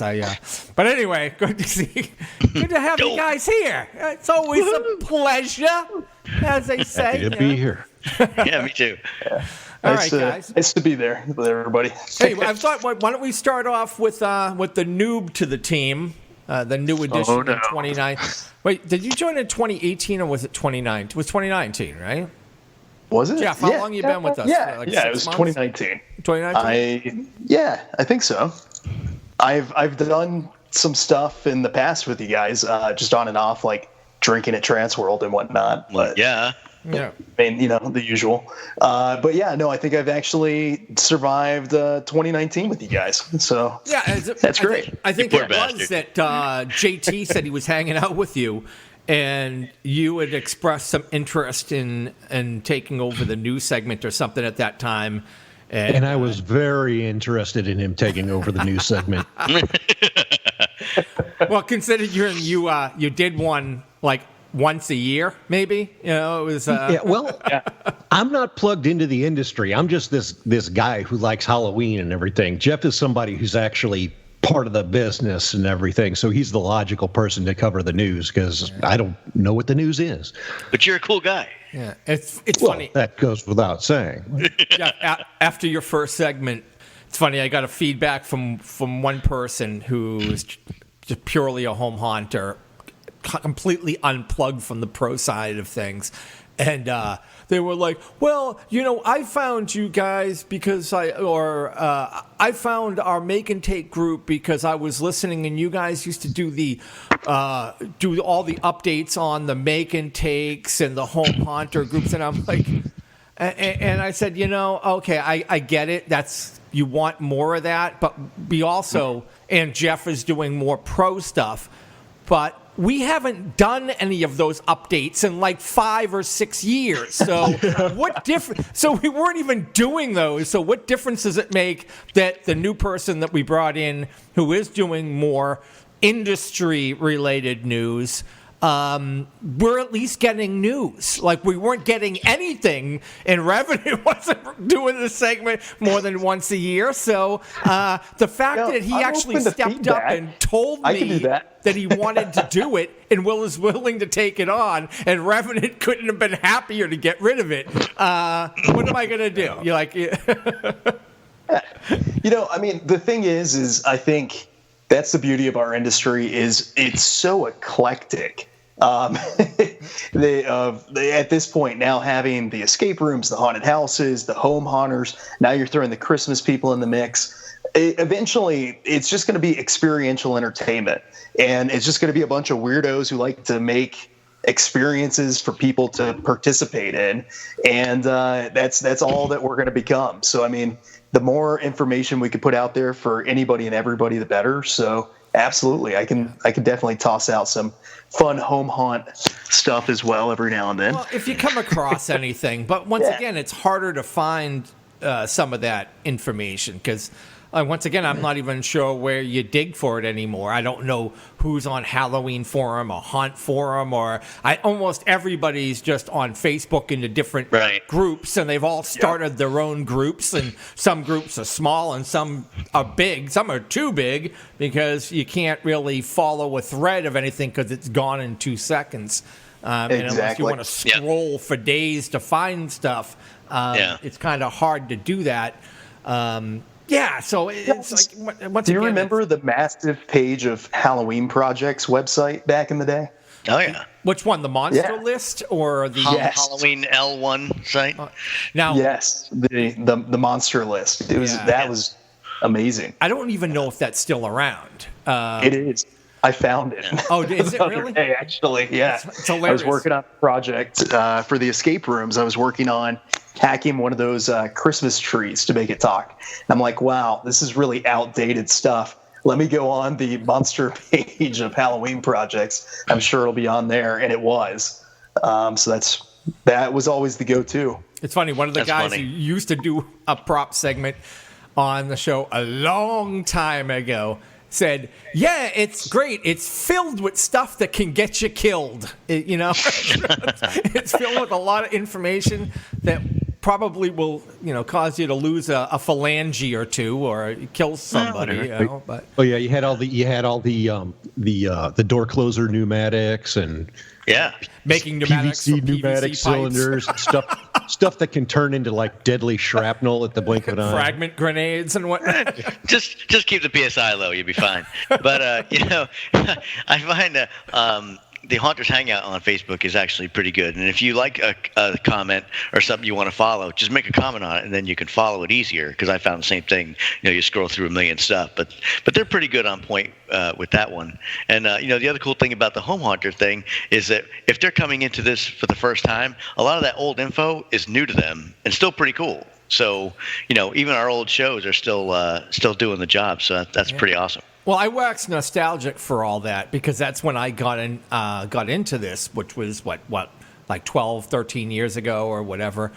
Those were all really at the forefront. Those were where you would go. Right. And it was like Halloween Forum, Haunt Forum. Halloween L, I kind of missed the boat on that. It was like an email thread. And then they did start a forum, but it never really took off because everybody who was on that email list didn't really want to gravitate over to something else. And so I kind of came in at that point. And there was Haunt Project, I think, .com and the monsterlist.com, which were the two big ones. And then the guy who ran the Haunt Project, I think he passed away. They tried to keep it going. I think it just went by the wayside. And I don't think that thing's online any longer. But there was some cool stuff in there, and it was definitely a lot of those projects where I tried to make I tried to make a solenoid out of one of those washing machine solenoids. They're like, yeah, you just go down to the dump and rip a solenoid out of a washing machine. I went down to the dump. The guy's like, no, we don't let you garbage pick down here. You can't take stuff out of this. Get out of here. He told me to beat it. It's like, oh, well, just give you a couple of bucks and let me go in there. No, get out of here, kid. I'm like, all right, whatever. I never really became a part of the whole Halloween L and Monster List stuff because I guess I got started in this a little later than most. My introduction to the whole home haunt community and everything was actually Haunt Forum. And it was because I was actually looking for information on special effects work for little indie films and stuff like that, because I was into that a while back. And so I'm doing a web search and everything, and for whatever it was, I think I was looking for faux flames, to do a fake torch effect or something like that. And I got a link over to a Haunt Forum thread, and then saw what this was all about, and I was like, oh man, I'm all about that, because I used to do a lot of home haunts here in my hometown at the time, and that's how that all began.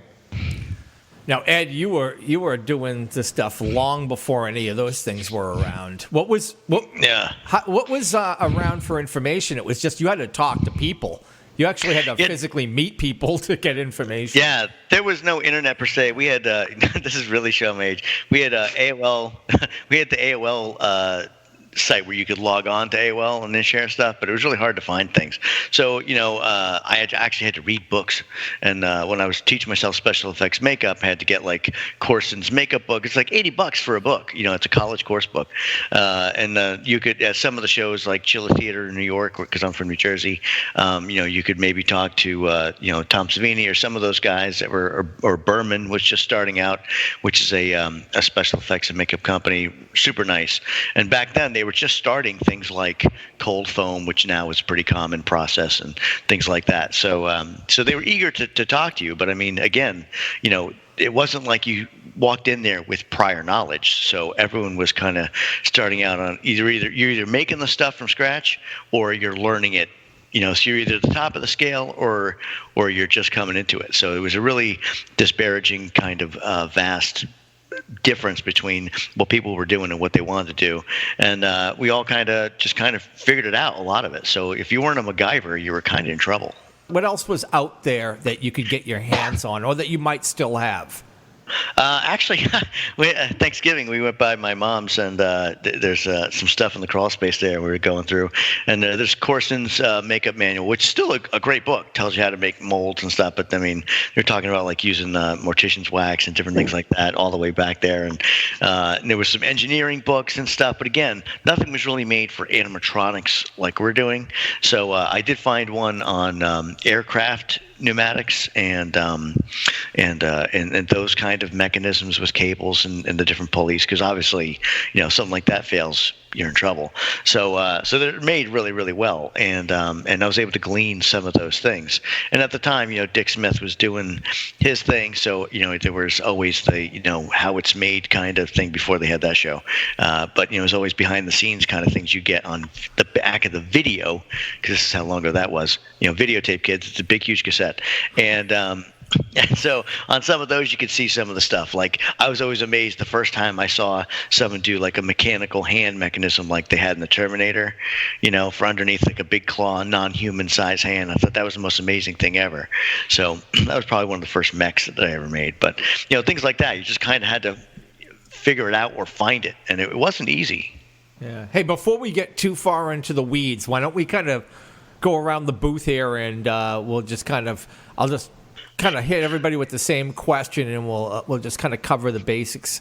Jeff, overall, how was your season 2019? The negative of being out in a cornfield in Colorado is being out in a cornfield in Colorado. It's probably one of the coldest seasons I've had on record. We had quite a few days we had to close for snow this year. And the worst part of all that is, as soon as your snow hits your corn cracks in half, the stalks do, because they're so weak and the snow's so heavy. So you go from having beautiful 12-foot walls of corn to where your opening weekend guest can't see anything. It's a beautiful maze, to the following week, guests literally being able to see it through it like it was like Swiss cheese. It was rough. We were able to find some really cool ways to work around it. We ended up making a giant laser swamp pretty much in a cornfield, which was one of the coolest projects I've ever pulled out my ass before. And a couple other things like that really tried to salvage the experience. But it was definitely a unique weather-related season, to say the least, this year. That's a great idea. Yeah, it looked in the corn. Beautiful. That's awesome. Looked absolutely beautiful. Luckily for me, not only do I have that project, but I also have Frightmare, which is indoor-outdoor, that I'm a part of as well. And Frightmare was on its 37th season this year in Colorado. And the big thing that I got to do over there was to develop their add-on experiences, so the micro escape rooms. And that was by far one of the quickest builds I've ever had to do. I had to build an escape room in 24 hours. And so I had my team out there with me trying to get that done. And that was a huge experience. We learned very quickly, if you lock people to a wall, they love it. And that ends up being the main selling point on it. So we weren't really sure how it was going to go over. It went so well that the second week we were open, we actually had to build a second room just to accommodate the amount of guests who were wanting to play the first room. And then over at our escape room locations in Denver that we operate as well, we did a lot of really cool special giveaways with the haunted houses, as well as some cool promotional stuff with some of the films that were coming out, like Dr. Sleep, and some of those Zombieland 2, I guess, came out this year during the haunt season. So we had to do some cool promotions with those as well. So that was a good time. So the micro escape room, I take it it's just a smaller version of a normal escape room? It's a 5-minute experience. So what we did is we just did it as an add-on, similar to how people do the coffin ride or some of the games that we're now starting to see show up at Transworld as well in the Dark Zone. We decided that we would do micro escape rooms as an add-on ticket, to where when they're purchasing online, it pops up, hey, do you want to add this experience? With the price being as affordable as it was for $5, a majority of our guests said yes. and then it was just a 5-minute escape room. They went in, they were handcuffed to the wall, Saw style. They had to reach their hand into certain areas to find keys in the room. One of them being a garbage disposal they had to reach their hand down into with sound effects and everything. So that was a lot of fun. And then they had to make their way out. We had about a 40% success rate. So that means in all actuality, 60% of our guests would have died if it was a real experience. Good to know. So, yeah. Cool. Ed, how was your season, just overall? Man, it's a long story. I'll try and make it short. What a season. When I went down to Texas 5 years ago for Dark Hour, that was probably one of my busiest Octobers. But this one beats that. It's just been working with Wicked Amusements. We do escape room stuff, whatever, and we're getting out of that for a new secret project, probably about a year out. So we're busy with that, and I was working in Salem because my buddy Skip, who runs Wicked Amusements, has a haunt out there. Buddy Eric at Gallows Hill Theater and Lost Museum in Salem. I automated his entire show. I was there till 4 a.m. some nights. So he's got actors during October, and it's an automated show during so we did huge illusions with holograms and all kinds of stuff, doors open, close, all that stuff. And so that was amazing. And then I was up at Fright Kingdom for the actual haunt season, got them all set up, and they were involved in actually most people in New England that are in the haunt industry, one way or another, were involved with this new Adam Sandler Halloween movie he was doing up here, and that'll be out next October. So they used about probably 60% of the props and 80% of the animations from Fright Kingdom for that movie. So they got it finished filming pretty late, and they did a lot of filming in Salem and stuff, and then we had to get all the stuff reinstalled right before they opened. So that was just nuts, including the opening staircase gag that I do. So I mean, it was a huge project. Got that done. I got to sing on stage as Buddy Blood there during the second half of the season. Things got a little more nailed down, but it was a great season. So I'm bouncing back and forth between Salem and Nashville, New Hampshire, and doing stuff. I did some voiceovers for Terror in the Corn in Oklahoma. I was just all over the place. So and right now I'm live at the Winchester Mystery House in San Jose, California.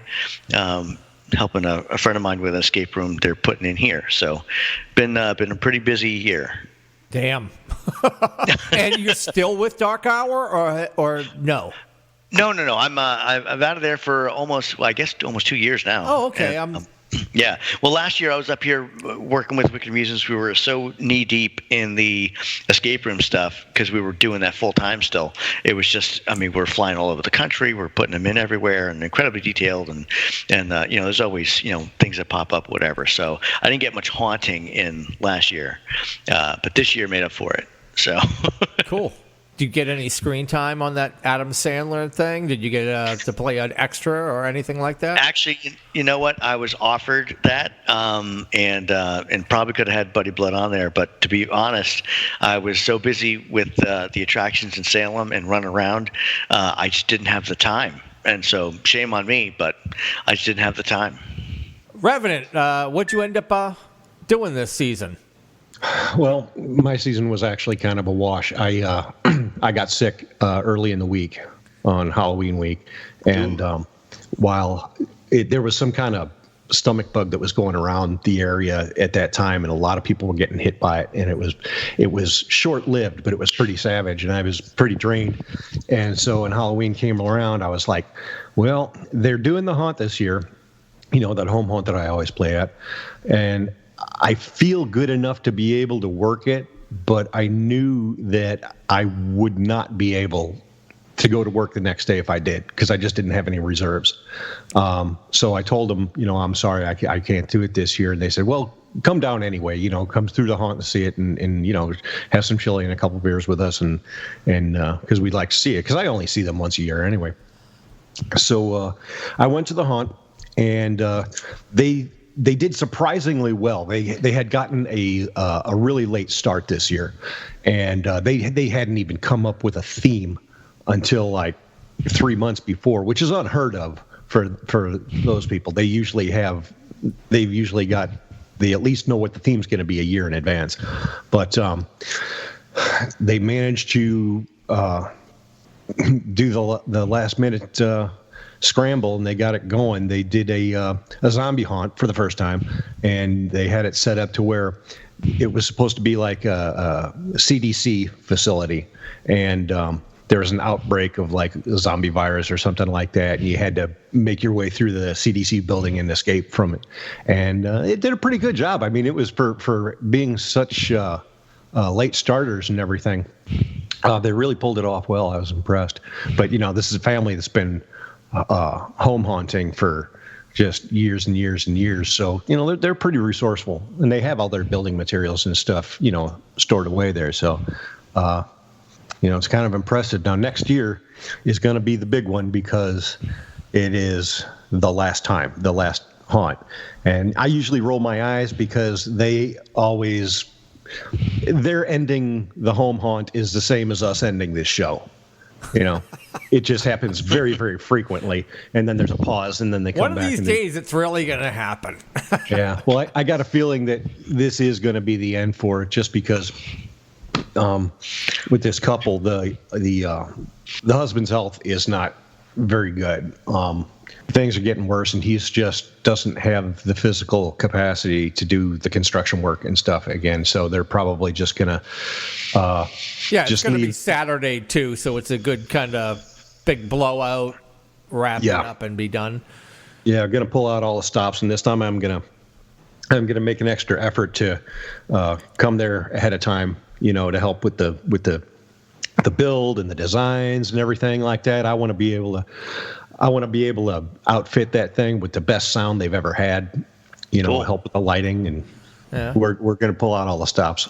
I didn't do the walkthrough this year. I was kind of back and forth about whether I was going to do it, not do it, as I've been having some bullshit with the neighbors. Like, I've always had this problem with this guy Bob next door, but I just kind of ignore him, and he hasn't really bothered me over the last couple of years. But last year I had about 1,000-something people here. So for a neighborhood, that's a lot of people, and there was almost a fight. Something happened out there on the street, not really too sure. I do remember it and being like, holy shit, what's going on? You get that feeling in your gut like something bad is about to happen right now, like some shit's going down. Luckily, no fight broke out, nothing happened. But, that was, 2 years ago. So a year rolls by, and it's about September, and I'm just starting to get in the mode of, get into the season. I've already been building and working on a couple of things, and I was wishy-washy about doing the walkthrough, but after I did an interview with that guy, Chris Burkett, I was all fired up, and I'm like, yeah, we're going to do it. And the next, swear to God, I planned out the whole map of the maze and what I was going to do. The next day, this guy shows up at my work, and he's like, I think we need to have a talk. Now, why you would come to my work to ask me to do that when I live across the street from the guy, it didn't really make sense. Yeah, guys are just a friggin' weird, especially after the conversation that I had with him, when I did stop by his house after work. The guy was all like this and that, people were, knocked down the little fence. I don't want to get into it because I think I covered this on some other episodes, maybe the Halloween episode of the show. But regardless, it was the last one. I just said, hey, you know what? I'm not going to do it. Forget it. I put some signs up saying no walkthrough this year, but that wasn't really so I was like, okay with that. I'm like, all right, you know what? Fine. I lost a bunch of helpers. I was really at a disadvantage. And I didn't have the energy to do all that work by myself and hunt around and try to find helpers and scare actors and whatnot. So I was like, no problem. Then, when we got about 10 days out to Halloween and I checked the 10-day forecast and it was going to piss rain. Now, I already covered this with the Shocktail segment with Johnny, but, on the East Coast or the Northeast, we were supposed to get completely washed out. Halloween night was going to be a complete shit show. So And I was also kind of okay with that. I was like, you know what? We haven't had rain in 10 years. We had a good run. I guess we were due. It is what it is. So I was just trying to keep track of, you know, the weather situation, and I kept checking in each day to figure out what can I do, if anything. And I pretty much decided that I was going to build a PVC frame, throw some tarps over it, sit inside, give out candy, and that was going to be it. So, and I had a couple of like props. I was going to set up the air cannon still, and have some, you know, like maybe some other pneumatic thing I could fire on a trigger, and just that was going to be it. Watching the weather, it was going to, even the day before Halloween, it was going to piss rain, and then 9 o'clock the next on Halloween day, it says the rain is stopping at 11 a.m. I was like, what? Holy shit! I jumped on Facebook. Holy, like, thank you, Great Pumpkin. Check out the forecast. And I posted a screenshot of the forecast. And everybody's like, yeah, you know, and a whole bunch of, you know, guys like Rob Horton and a whole bunch of other home haunters in the area were like, oh, yeah, I couldn't believe that all of a sudden the weather changed. I mean, even the same thing for JT down in PA.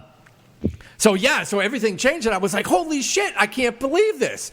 So I dragged out some stuff. I still set up that little tarp thing in the drive, and I had planned on doing the swamp, the laser swamp, and I was going to try to do it on, you know, covered in this, you know, I was kind of trying to make it look like a swampy tank almost or something, and I was going to set up a whole like barricade, but you could see in and you could see the swamp, and I had even made I bought like a really cool mask. It was called like a spawn mask. It was like a fish, kind of a cross between like a barracuda head and like a creature from the Black Lagoon, and I mounted it on a pneumatic cylinder so it was going to pop up out of the fog, you know, randomly and then go back down. And I had a little demon dog that I built a whole little doghouse for, that he was going to pop out. And I had that, so I kind of threw that all together. But because it was pissing the night before on us, I couldn't set anything up in advance. So everything I had to throw out was Halloween day. I couldn't really troubleshoot. I was trying on the fly, and the dog really kind of wasn't working. There was something wrong with the solenoid, and I just couldn't get it figured out or fixed in time.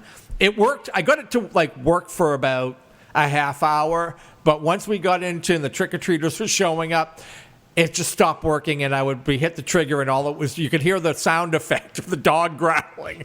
He wasn't popping out of the doghouse. And once again, my attitude was just great. I was just like, you know what? Fuck it. You know, whatever. And the air cannon was working great. I had another prop that was set up over near the fence line. It was just a pop-up. It was a cockroach, and it was a spitter, so it would spray water. And I just had it set to go off like every 45 seconds, and it was getting great startles because people were staring at the edge of the fence, looking into the yard, checking everything out, and then the thing would just pop up and scare the shit out of everybody. And that worked beautiful all night long. The air cannon worked great. The dog really didn't work. The laser swamp, for some reason, it just wasn't working. Like there was too much wind. It was kind of windy, and there was too much wind getting into. Because all I did is I had the PVC walls, and I had some vinyl tarps around it as to close it. But wind was getting in, and it wasn't working well, and the stupid pop-up was not. Like, there was a problem with the air pressure. I couldn't figure it out on the fly. Once again, it was another thing. It was like, all right, fuck it. Luckily, I had the laser vortex standing by, so I stuck that in, and I had 2 foggers in there. And the laser vortex worked fine all night, but the swamp didn't seem to work well. And so I have, between the dog that didn't work and the laser swamp that didn't work, those are going to be 2 brand new things for next year, like when I get those figured out in time. But it's hard. Like, once again, it's being a home haunter. It's so difficult because I have no time if something doesn't. If I troubleshoot it and I have everything working right, and it's working right all the way every time I test it through October, but the night I put it out, when I stick it out on Halloween, and if it doesn't work, I'm trying to fix it on the fly, and I'm by myself, and I usually don't have time to square it away. So, anyway, regardless of that, got great startles, just handing out. I was just sitting there dressed up in my scarecrow costume. I was giving out candy. I would lure people into the shelter just by holding the candy out. And when they would come in, all I was doing is just like sitting up out of my chair, and that quick motion was getting great startles. And so I got some great effects, and I got to see all the kids. I got to see trick-or-treaters this year. I haven't really seen little kids, under 12 years old in a decade, because I've always been hiding in the back, popping out on people. And this was a great year that I actually got to see all these little kids come out. Now, I wasn't really startling the little ones. I was giving them the candy. And then if they came in and they were like 10, 12, 14, those kids I was like jumping up at and getting some good startles. And it just was, overall, it was great, because I basically sat on my ass the whole night. I didn't have to run around. I wasn't hiding in the back. I got to see all the trick-or-treaters. We did about half the numbers because I had the sign out all month saying we weren't doing a walkthrough. So a lot of the teens and the older teens that were showing up over the years just didn't show up. So I really was just getting trick-or-treaters.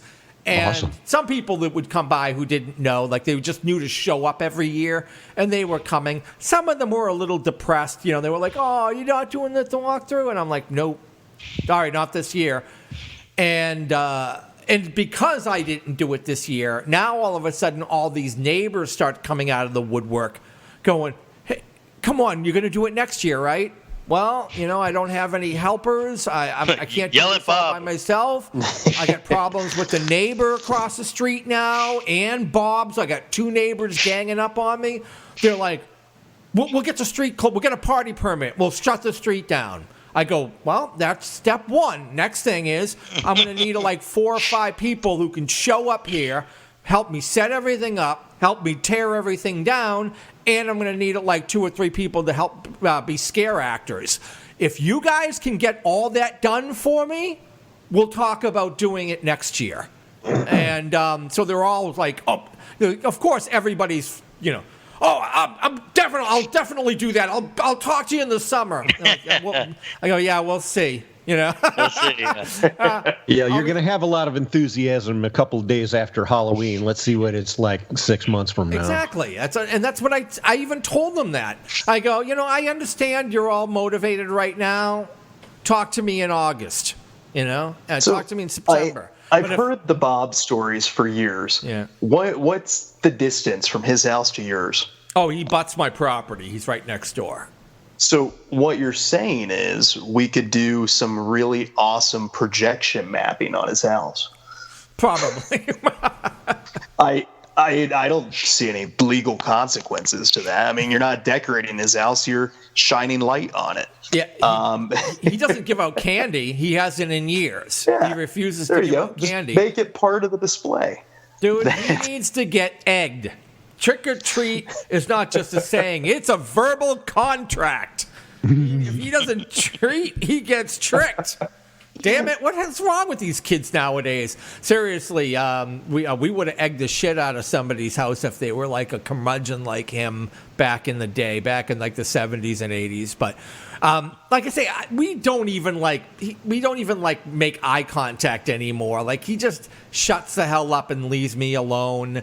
I leave him alone. I'm not violating the town policies because I'm not doing I wasn't doing a walkthrough for years. I was doing like a walk around. I would build a big box in the middle and I would kind of have it tarped off so people would have to like walk down around it, like almost like an alley going around the back and down the side. And I would be inside with a few people and we'd be popping out from from inside out instead of luring them in and scaring them from the outside in. You know what I mean? Like, so I got by the loophole with the town, and they really couldn't do anything. But what they say, the neighbor across the street actually even threatened that he was going to go to the town if I try to do it again this year. So I was like, you know what? I just don't need the headache. I don't need the BS.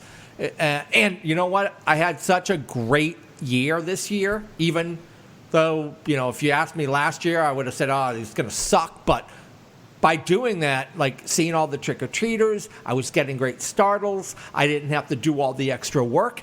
I still had an amazing Halloween night, and I woke up the next day and I wasn't blown out. You know, I wasn't like dragging myself to work. I, you know, got up. I felt great. I was rested, relaxed. Yeah, it was a good season, man. I had no complaints, really, all around. Even with a couple of problems, you know, with the props. It's like, Jeff, with you and the corn stuff. Like, you just figured another way around it and didn't let it kind of phase you too much. Like, yeah, it kind of sucks, but, you know, we'll go to plan B and we'll make it work. As far as having trouble with the props, okay, like you mentioned the dog, and you said, well, the dog didn't work. Well, it didn't work to the extent that you wanted to, but it still worked in a sense. You had the doghouse there, and you said the soundtrack was working, and so there was all the growling and the snarling and everything from the dog. People didn't necessarily have to know that the dog was supposed to pop out. So it just went from being a scare prop to being an atmosphere prop. Yeah, I mean, I did get some reaction from people where they would like turn around and look at it and like with a really scared look on their face. They didn't make them jump, but they were just like, "What the hell is that?" Exactly. I mean, it set atmosphere and helped put that feeling of apprehension in the air because they're wondering if something's going to come out or not. So yeah, it worked. It didn't work all the way, but only you knew that. Yeah, and the laser swamp thing wasn't that big of a deal. I kind of had a feeling without being able to troubleshoot, like test it out, make sure it was working right. I wasn't really sure, so that's why I had the laser the laser vortex ready to go just in case. So it was basically like, all right, that's really not working. Plug the other thing in, and that's it. It was like just unplug one thing, plug the other one in, and once again, that the laser vortex, every year people just stare at it like they just smoked a big fat one, and they just stare like, wow, that's so cool, man. People are mesmerized by that stupid effect every year. I've been running it for like 10 years now, and I still get great reaction from it, you know. So I don't know. As far as that laser swamp one on a hayride like that, the laser vortex, we did one the size of the hayride that the hayride went into.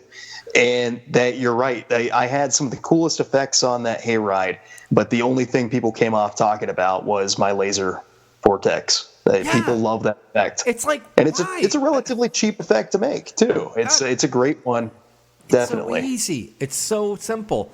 Now I've had one for years, and I still was even impressed when I went to Haunted Overload a couple of years ago. And basically, when you walk, I think the opening, when you finally get through the queue line and enter into the actual grounds, into the forest there, well, you're kind of in the forest anyway through the queue line, but they had like the big skull made out of wood, and the laser vortex was coming out of it, and you had to enter through that to kind of actually go into the haunt. But just because it was so much bigger, it was a lot more impressive than my smaller one that I use because I don't have as much room. But what are some other effects? I guess I'll start off with you, Jeff. Any other cool high-tech, like newer high-tech effects that you used this year that went over real well? You know, every year out there I try to do some really nice new effects. I try to do some really good motion sensor stuff. It's always going back to the old school stuff that tends to work the best for me. There's no need to reinvent the wheel.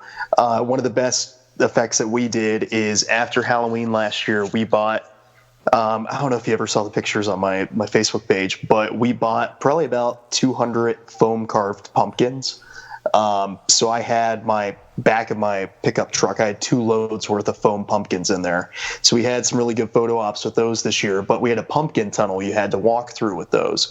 And so the concept was we're going to take the old school dot room that haunts have used for years, and we're going to do that with these foam pumpkins. So you go through a tunnel that's covered in netting and camo netting and a variety of other things, a bunch of corn stalks in there, fogged out, all the lit pumpkins on the wall, and then we had the identical matching mask that was made out of one of those pumpkins as well with a ghillie suit. And that got some of my best scares I had in the entire attraction. We tried to do some really cool new coordinated lightning effects in our cemetery in the corn maze, but the best area that was there was the coffin hallway, which was just the old school, having multiple coffins on each side, having an actor come out of one of the coffins while people are looking at the skeletons in the other coffins. And so I'm always impressed when every time you try to one-up yourself with the tech stuff, you realize that all the old school stuff does just as good, if not better.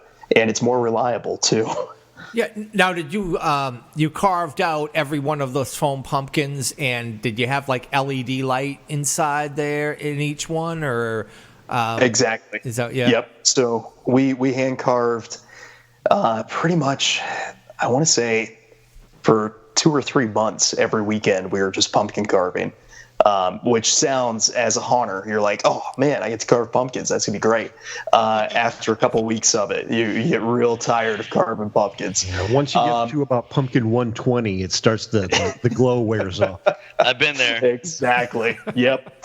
But yeah, so we carved those, and the cheapest way to do it, because the biggest issue with the corn maze is power and having to run power everywhere. So we just took the LED flicker candles that you can buy a pack of 300 of them, like the little tea lights on Amazon. I think they're $20 for like a pack of 300. And we lit them with those for that tunnel illusion, gave a really nice flicker and glow. The other way we did some of those is we took a lot of the new flame bulbs that everybody's been ranting and raving over, but they have the solar version of those. And being out in a cornfield where we're at, we get a lot of sun the majority of the day. So we were able to kind of hack those and use those as ways to light some of our scenes as well. And that was kind of a nice new addition this year. Hey, I got a tip for you. This might not be any revelation, but this is a project I'm currently working on right now. I'm making a solar generator for my house, because every winter I get 1 or 2 storms that just always takes power out for a day or two. I have a gas one, but it broke on me last year, like pulling the ripcord, and the thing just snapped, and I'm like, great, I have this generator, I can't even use it. So I decided this year, after doing some research, to make a solar generator. And you use the marine deep, like, what do they call them? The deep charge Deep cycle batteries. Deep cycle batteries. Yep. And so I'm making one of those, and I was thinking, like, hey, you know, even if you were just charging the battery, you know, with a battery charger to use out in the field, like, you may be able to use that to power up a bunch of stuff that you just can't run lines out to. And if you buy one of those, I have bought one of those big, they're almost like when you carry all the photography equipment. They have those big black cases. You know what I'm talking about? They have the foam in the inside that you can put everything in there, seal it up with silicone, and it's pretty much waterproof, and you can kind of keep everything there, and you could run a bunch of stuff off of there.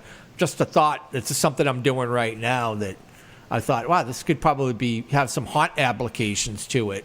That's a great especially idea. When you can't run wires or electricity out to certain areas, you could just throw one of these out there. You can swap out the battery, you know, maybe charge it out, swap out the battery. You know, you need, what do you call them? You attach the inverters, yeah. Well, the inverter takes from AC to DC. Oh, AC to yeah, exactly. So it's a converter. If all it's doing is changing the voltage of it, slapping it together. I'm going off an Instructables how to. So, but anyway, suggestion.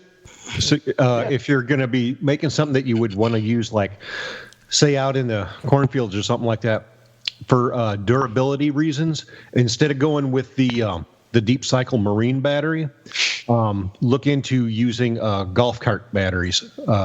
Those are only 6 volt instead of 12, so you need to use them in pairs. But the thing is, the golf cart batteries are made to be more rugged because golf carts, get jostled around so much and everything, as opposed to boats. So you use those batteries. They're heavier. They're a little bit more expensive, but they're a lot more durable if you're going to be moving stuff around. Cool. No, that's fantastic. That's what I always have appreciated about just this show in general, or even the community, is just the ability to sit there and find people who can think a little bit differently than you do and be able to just kind of create from there. So thank you guys for all that. That's fantastic. Woo! You'll owe me. No, I'm okay. Yeah, are you actually coming this year to Transform? Is that do I actually get to buy you a beer? We'll see. I was just talking to JT about this. I'm planning a trip to Utah. I'm doing the same type of trip I just did to Arizona, where I'm flying out to probably Salt Lake and renting a Harley and just cruising on, hitting all the Zion arches, going to Moab and go to where else? Just all like the state parks around Utah. So I'm doing that in April. I have to do it in early April because of my business. It's like my window of opportunity for vacation closes. I have to go. I can't go earlier than that because the weather is not going to be suitable to riding around on a motorcycle. So they actually, in Salt Lake, they don't even rent out of the Eagle Rider dealer. They don't even rent until April because they already know the conditions aren't going to be suitable to ride. So I'm planning on that, and depending on what that trip falls on, that determines whether I can get to Transworld or not. So it's not a definite hard no, but it's questionable at this point. We shall see. Yeah. Anyway, Ed. For every opening evening, I was up at Fright Kingdom in Nashua, New Hampshire. So that was pretty cool. There was only 2 nights I missed because of a prior engagement. I had to officiate a wedding. So I did that too. And then my brother got married early on. So it was a little pretty crazy. But so I married 2 people. That was cool. But we had Reverend Ed. Yeah. Actually, it was pretty good. But actually, they were old Spooky World employees, so that was kind of funny. Nice. But nice kids. But so we were super busy. I did all kinds of cool techie stuff. LED lighting, all the things you do, and then. One of the things that was cool this year that we did, like say at Fright Kingdom, is I think they've got something like ridiculous, like 93 animations or something. And as I said, we had to get them all going again because we used a lot of them for the movie. So I was able to upgrade some of them as we went. And so some of the timing we were able to incorporate, which again, nothing new, but as guests go through, you have one thing, another thing, another thing. Well, when it gets really busy, obviously, as we all know, you get like that conga line thing. So I just timed some of the things to go off like a cascading event, so they would kind of almost like follow the guest if they went through a normal pace, and if they didn't, then that's okay because you're still getting them like in this wave of animations and effects that are going by. So no matter where you are in a group or in the attraction, you're going to get to see it all. So that was pretty cool. It was the first time I did that kind of thing. And the stuff in Salem, my buddy Skip's place, Chamber of Terror, it's the scariest attraction in town. So we did some cool little things in there. It's all those buildings are historical, so they're very, very tiny. So it's like the scariest 7 minutes in Salem, but very, very cool. Made some special lanterns for them. So yeah, you can turn them off LED. We got the concept of those for doing some escape room stuff. We'd make these UV lanterns so you can do like UV clue content with the lanterns. So that was pretty cool. But all kinds of amazing stuff. My stage show, I automated that whole thing with some boo boxes. So all kinds of fun techie stuff, again, that we've been doing for a while, but I think I integrated it more this year than ever before. Well, what you mentioned the stage show, so explain a little bit about the stage show. Well, one of the characters that I do is Buddy Blood, lounge singing vampire. So I've got some like loungy songs that I've rewritten. For example, I may mention this in a couple of other episodes, but he does a version of instead of "Ain't That a Kick in the Head," it's "Ain't That a Bite in the Neck," and it starts out, "How lucky can a vampire be? I bit her and she bit me." So the whole funny thing, and you got the whole music behind, and I'm in like a blue, very loungy tuxedo with rhinestone Buddy Blood on the back and lights on the lapels, and so do a different version of Witchcraft from Frank Sinatra and some fun stuff. So it's pretty well received actually, and I have a lot of fun with it. But I wasn't able to do it till halfway through the season when everything was working. But now the haunts in Salem, are they year round? Most of them are not. The haunts are not. But my buddy James Lurcio has his museum. Which is the Monster Museum down there. It's Count Orlok's, and that's open year round. And my other friend Eric, who I automated his show for the Gallows Hill Museum, they do a whole Christmas Carol experience, and you go on the trolley and you go to 4 different points in town, and 2 of the points are in his place, the basement and up top, like Fezziwig's house, and they pull people in, and they assign them some roles, and you kind of have some fun, you have some wine, whatever. And now he's doing a Grinch experience. So I mean, his thing is probably the most year-round thing up there, besides Count Orlok's, and which is really cool. The most high-tech effect, or I'd say most high-tech effect that you ran this year, what was it? It's kind of a combination. There's a lot of that stuff that I've incorporated over the years up at Fright Kingdom in National New Hampshire.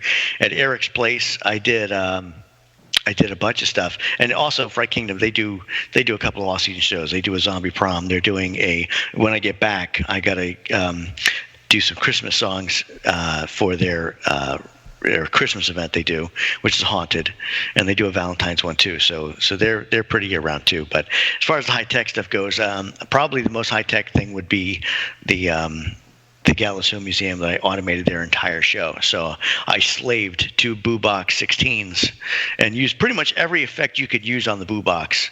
They've got windows that open up, a door opens up, a witch pops out. I mean, they trigger fog, they trigger lights, all the sound is on that.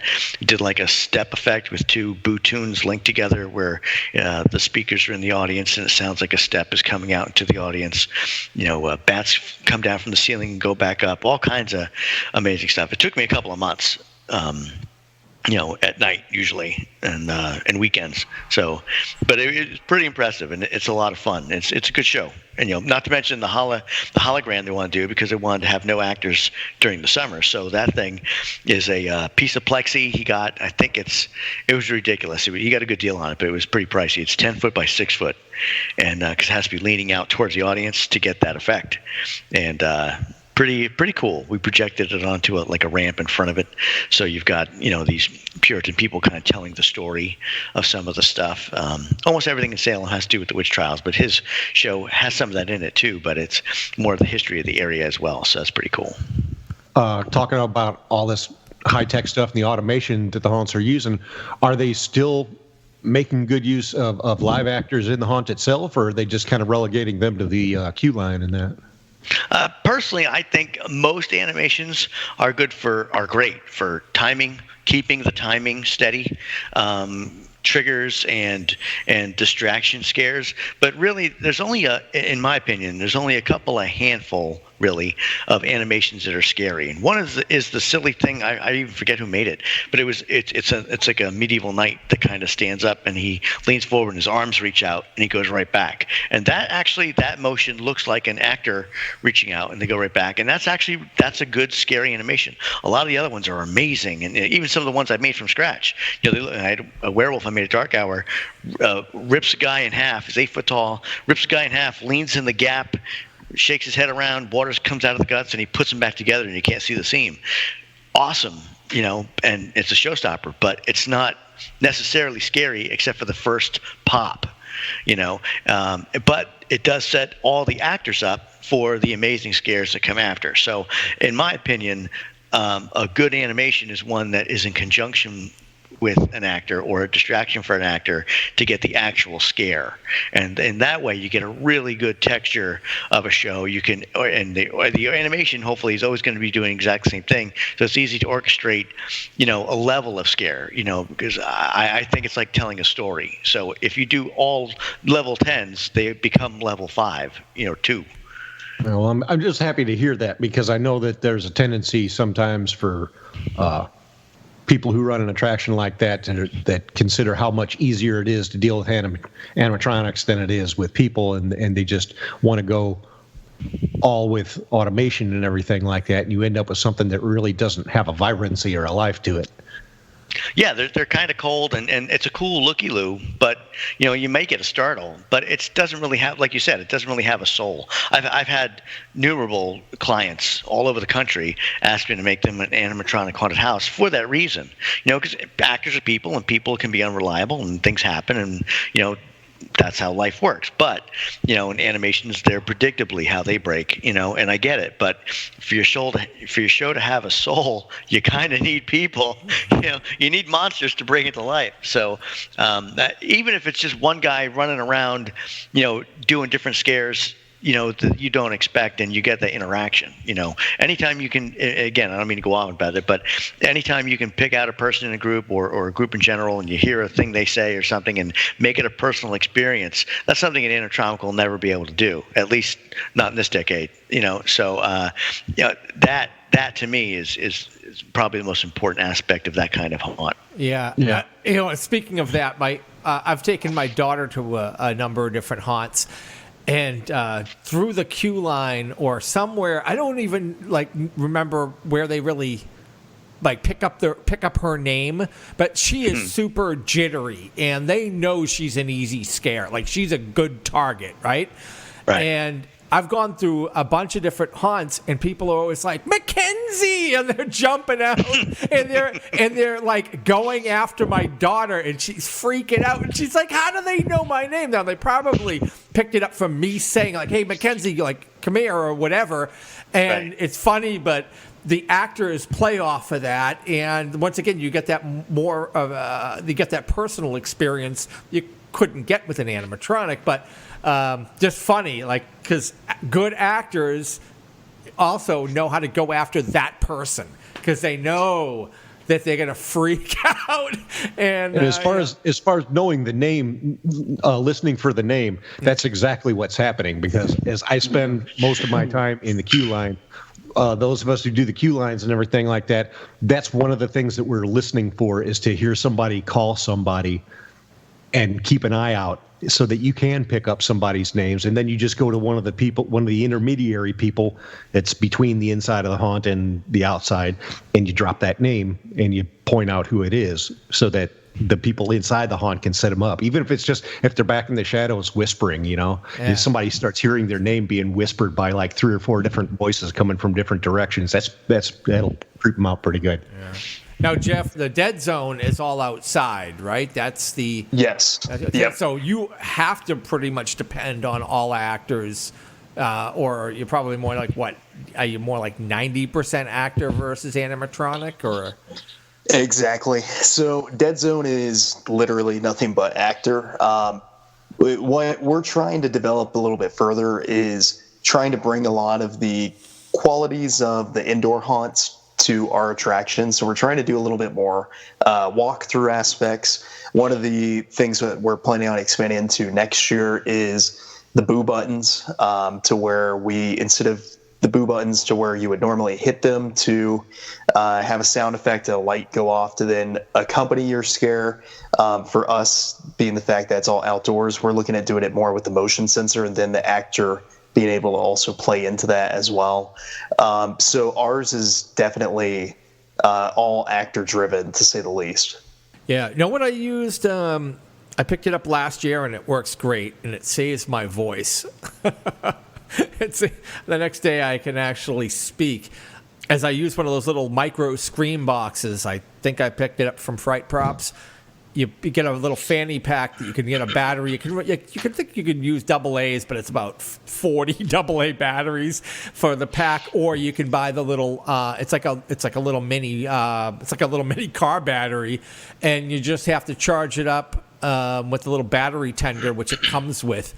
And you hook that up to it. You load a MP3 or multiple MP3s in it.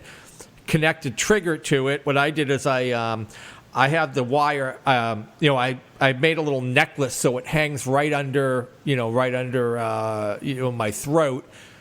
Connect the wire to just a push button trigger. Duct tape that to my. So the trigger just hangs right down by my palm. So it's easy for me to just grab and fire.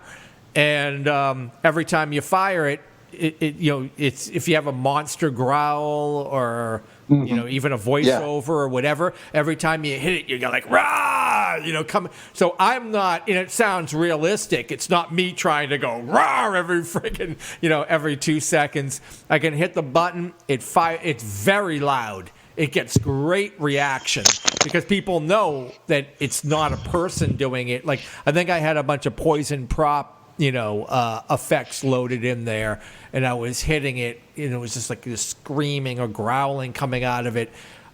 Gets great reaction. We've used those out there before.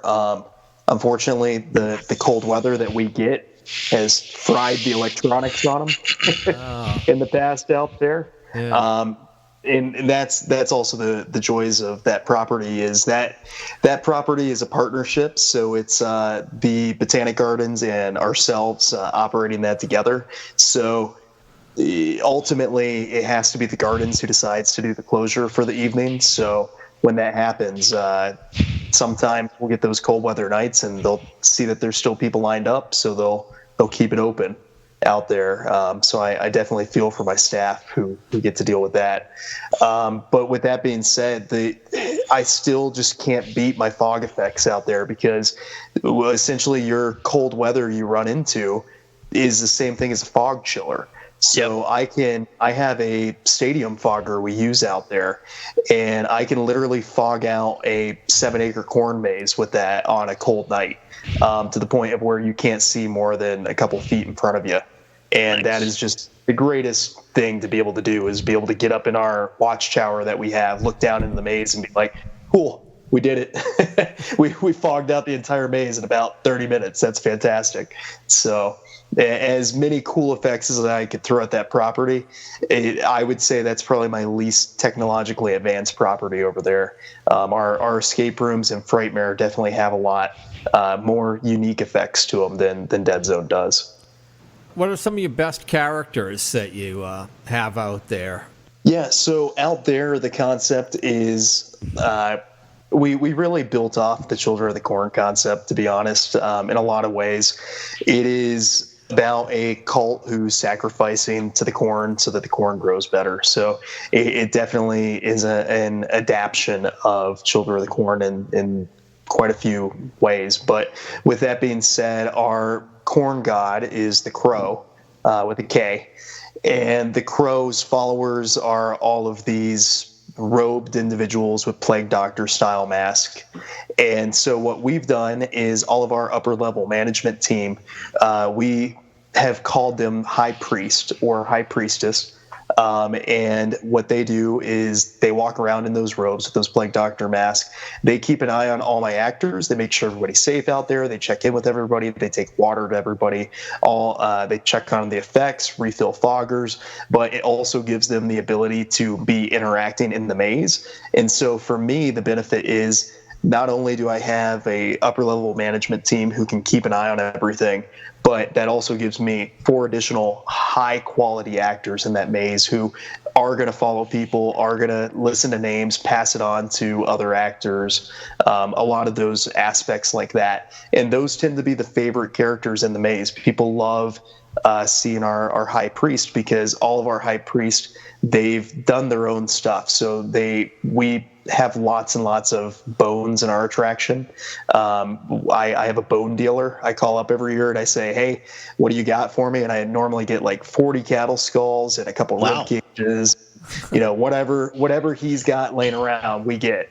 And so I turn those over to my staff and I say, okay, what can we build with these? And we get some really cool, macabre scarecrows and a variety of things. But the leftover stuff, like the some of the smaller bones, I let my upper level staff build into their costumes. So they all have their own custom bone necklaces they're wearing, and they'll have all sorts of different unique aspects to their costumes. And people love that because you can tell it's real when they're right there in your face and they're kind of clanking on their necklace as they're bending over in front of you. It's very apparent that it's not plastic, and that's really cool. We also allow our actors who are in our photo ops out front to use real tools for their photos as well. So if you're taking a photo with a guest out front, that's a real site that's being used, or that's a real hay hook that's being used. So it's a controlled environment. We feel it's a safe area to be able to do that, but it really gives that extra emphasis before you go in that this is a true farm property, so that once you enter into the field and we're using the rubber and the fake and the plastic stuff inside there, hopefully people have kind of lost sight of that blurred line of reality at that point. Now, Ed, are you primarily over the last couple of years have been doing work with Fright Kingdom? Is that, for like your major haunt that you've been working with? Yeah, well, I helped them do their original designs almost 15 years ago. So, off and on, even when I was in Texas, I was helping them with stuff here and there. So, I love their show. It's all indoors. It's absolutely gorgeous. Detailed to the nth degree. It's definitely one of my favorites. So, I've been involved with them for a while. I went there 2 years ago, and it was a great show. Now, I hadn't been there in over 5 or 6 years, and I thought that they really upped their game from even, 5-6 years ago. It's just the show was completely transformed, and I was so impressed. Their whole queue line was very different, too. Like, you go in, and I don't even know if I could explain it. Did you set that up? I did. Just explain to me how it worked, because I just thought it was very original and I had never seen it before. Well, thanks. Basically, I went there, I forget how many years ago it was now, but went there to work 6 days and ended up staying for 6 months. But it's a daisy chain. So a couple cool things they do is when you come in, you get your ticket, you get a card, unless you're doing VIP. So you don't have to wait in a line. You can go in the Monster Midway, get a snack, sit down, watch the show, whatever. And then when you see your picture, say it's a scarecrow or a skull, whatever, then you just go right into the haunt. So it starts with the zombie haunt, and that's got, a very themed kind of queue back and forth, pretty normal. But when you come out of that, you go into the queue, which is the biggest queue for the Victorian haunt. And that one is literally designed just like a haunted house, but it's a queue line. So the way the pathway is, it's designed just like a haunt. And so it's got like a little graveyard you're walking through with some mausoleums and shacks and different things. But it's got scare spots and different things you can see. So, and you also can't really see exactly what's in front of you or on the side of you because of the natural obstructions that are there. So that's pretty cool. And you got actors popping into that. There's animations. There's different things to see, including my old 1964 Caddy Hearse is in there. So all kinds of cool stuff. And then after that, they've got the circus one, and part of that queue is actually like a striped curtain maze you may have seen in other places, and other ones there's like a cornstalk one, all different kinds of things. And the exit is actually like almost like a little mini queue to get to the exit of the place, and that's like a little mine shaft. So it's a really cool, very immersive theming in there, and a lot of time you don't realize you're waiting in line. Yeah, that's the thing that really surprised me is when I left, I just didn't feel like I was standing around waiting to get into the haunt. I just felt like I was in it, Yeah. Even though I wasn't like going through like scare zones or anything. It just like I went in and you were in the midway, and I was like, I didn't know what to do. I'm like, what do we do? And I'm like, oh, okay, our ticket's got something on it that looks like a skull, and there's nothing there on the display. or there was like a crow on the display, not a skull. And I'm like, okay, so I guess we have to wait for that to come up. It was not really explained to me that well, or I wasn't paying attention. You know, me, when I go into a haunt, I'm constantly walking around, looking at everything and knocking on things, trying to figure out how it was made. So I'm not usually paying too much attention. But yeah, I was in there, and I kind of figured out. So we're just standing around. It was like my daughter and her friend, and then some Q actors were coming up and messing with us, and I'm kind of messing with them. And then all of a sudden, they're like, "Oh yeah, there's a skull," and okay, I guess we go in now. And we went in, and then the rest of the thing didn't feel like I was waiting for anything. It was just like a flow. Just like flowed from one to another, and it was very different. I have not seen that done anywhere before. Now, if we can only convince the DMV to adopt something like right? Cool. Show little blood on the highway videos while you're waiting. You are doing some Christmas-based stuff. I mean, they do like a Krampus-themed haunt at Fright Kingdom, right? Yeah, actually.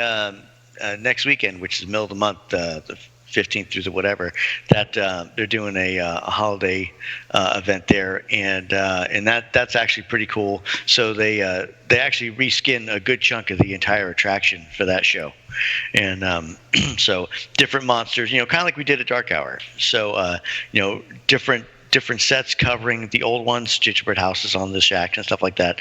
Different monsters, different soundtracks, the whole thing. So it's a major rework. They're working on that right now, and so it's pretty cool. It's a whole different atmosphere, which is fun. I've never been to one, and I'm glad we're talking about it because I think I'm going to shoot up there and try to catch it this year. Telling you, I think you'll really enjoy it, and it's worth it. It's very cool.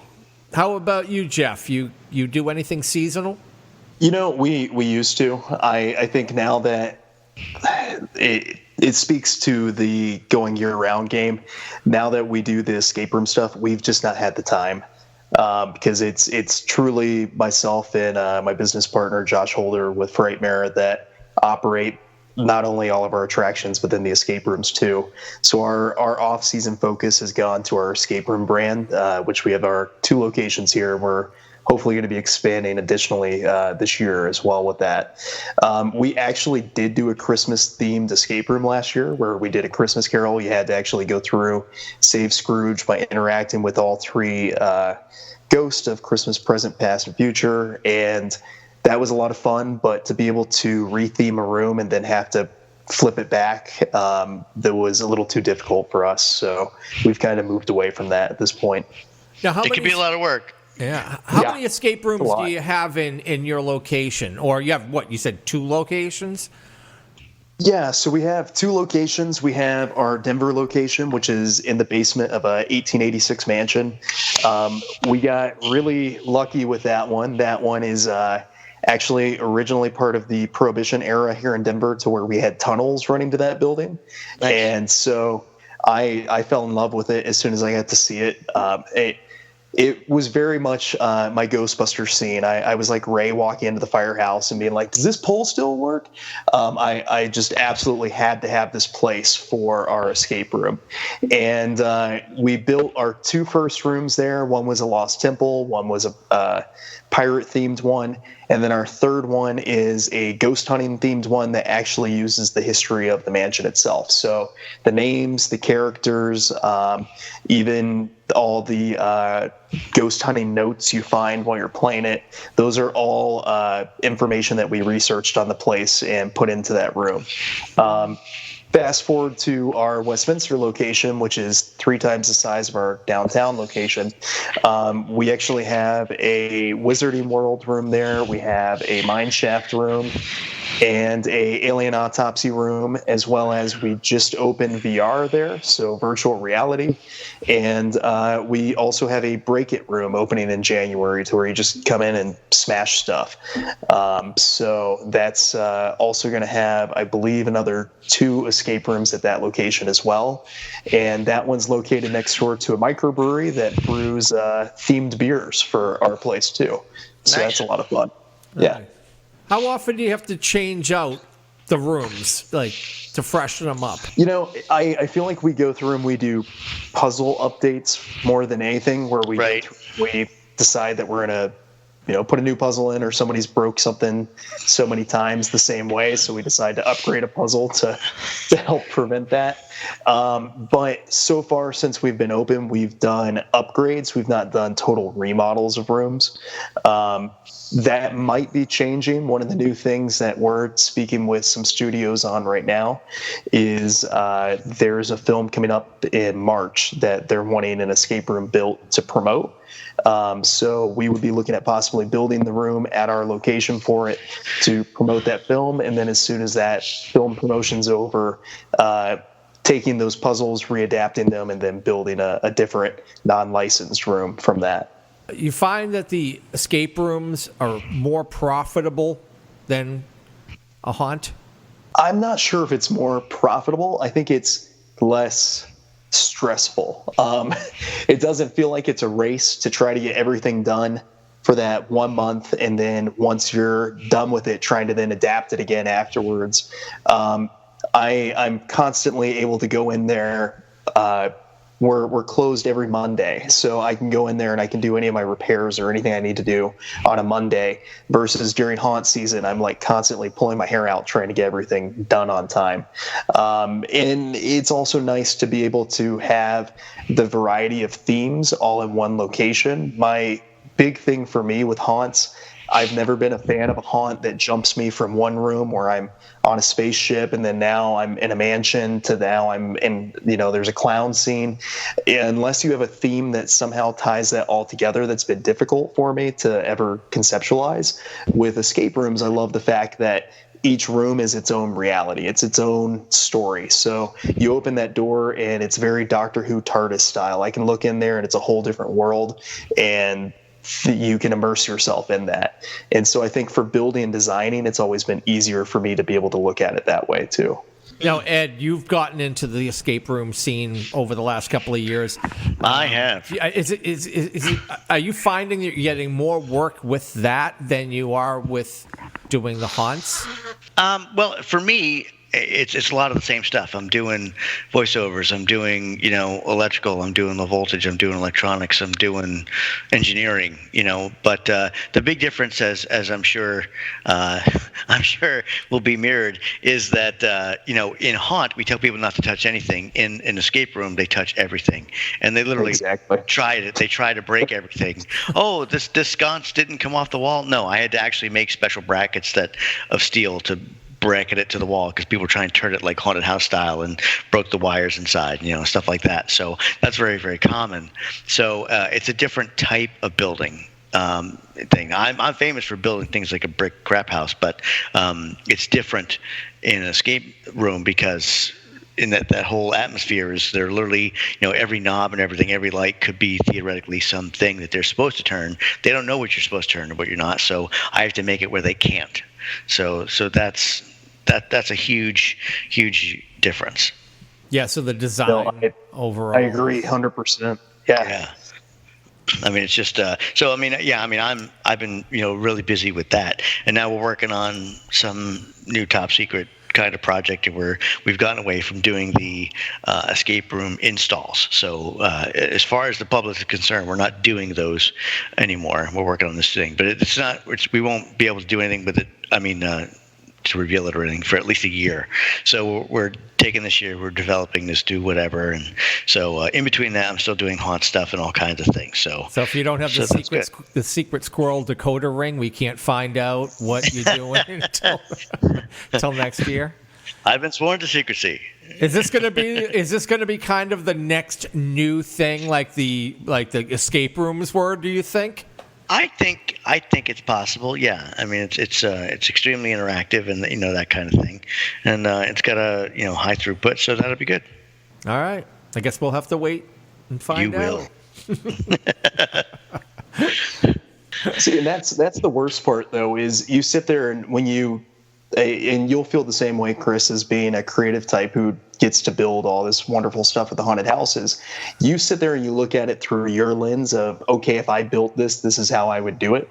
And I can't tell you how many escape rooms I've gone to across the country to play, because I love traveling and going to go check out other locations. And I sit there and I'll get stumped by the stupidest puzzle, because I'm looking at it through my lens of, okay, if I were to build this puzzle, this is how it would react if I did this. And then someone else with a completely different mindset has designed it, and I can't figure out how to operate it. And I love, I guess, the uniqueness of every individual escape room location. You could have very similar puzzles, but they could be a completely different experience. If you're in the business, you need to travel around and check other escape rooms out, because you need ideas on how to build your next room, or how to make changes or whatever. But just like going to haunts, I mean, you guys still go to other people's shows all the time, right? Yep. Yeah. Got to do California this year after my season, and really got to hang out with the guys over there at Dark Harbor at the Queen Mary, and that was very, very great to very gracious to be able to actually speak with them kind of about their operations and everything, and very excited for them too, because they just opened their second location down in Orlando for Dark Horizons down there. So excited to go check that out, hopefully here next year. Cool. Well, guys, I don't know. I guess I think we've got enough content to. Oh my gosh, yeah. So to fill an episode on our show. Yeah. Well, we've been on for over an hour. So. I know. I appreciate you guys taking some time out on a Sunday to do this with me. Well, I got to get back to the mansion and build some stuff. Yeah, guys, you're going. Come on. I got to go work on my solar generator. Get that squared away. I know. All right, guys. Well, as always, if anyone's ever in Colorado, hit me up. Love to grab some drinks and show you around. So have no fear, my friend. That could happen. I will. Fantastic. I'm doing Utah in April, but I plan on doing Colorado within probably the following year. So you may. Awesome. Yeah, that sounds great. All right, cool. All right, I'm out. Have a good one, guys. Later, guys. Are you satisfied now, you fools? All right, let's do some scream outs to our supporters of $20 or more a month. All right, I'm already going to butcher this. It's Infesinen, EYN, not sure how to pronounce that. Sorry, man. Roy John Holland, Stephen Garrett, Daniel Wendorf, Evil Deb, Gregory Wallace, Warren Maxwell, Craig Maines, Ruben Valensor, Anna Entomati, Steve Doleshall, Grim Pickens, Nick Nixon, Russell Lee, Dan Gunnell, Don Doleshall, Douglas Kabarek, Daniel Naylor, and Mike Sudsey. If you donate at least $10 a month on either patreon.com/Hauntcast, subscribestar.com/Hauntcast, or on PayPal, you qualify for prizes. By the way, all the links are on the Hauntcast.net website, or you can find them in the show notes. So, Scully, do the honors once again. Stick your stinky pinkies in the cauldron, and let's pull out some winners. Let's start off with the winners for the gears and knobs. Warren Maxwell. Okay, and the winner of the morgue/freezer handles is Craig Maines. And the winner for the vault/valve handle is Infesinen. Make sure you either message me or email me your shipping information. You can message me on Facebook at Chris Baker, or email me direct at hauntcast@mail.com. Just a heads up, you probably want to join the Hauntcast Facebook group, as I will be posting prizes for the upcoming shows. And some of these prizes are kind of really specific. They're not kind of general, so they may only be useful to certain people. So I don't want to give people prizes if they're never going to be able to use them.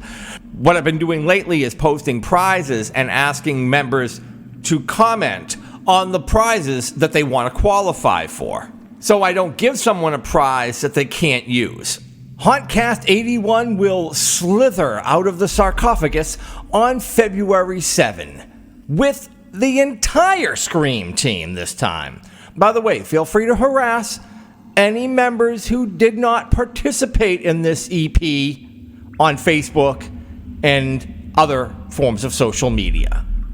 Hopefully, you've all been bad little boys and girls, so Krampus will pay you a visit this year, as being good is highly overrated. Until next time, my fiends, the dungeon is closed.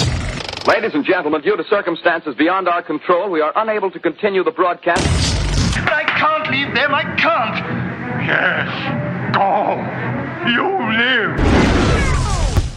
I'm going now. Heaven help you.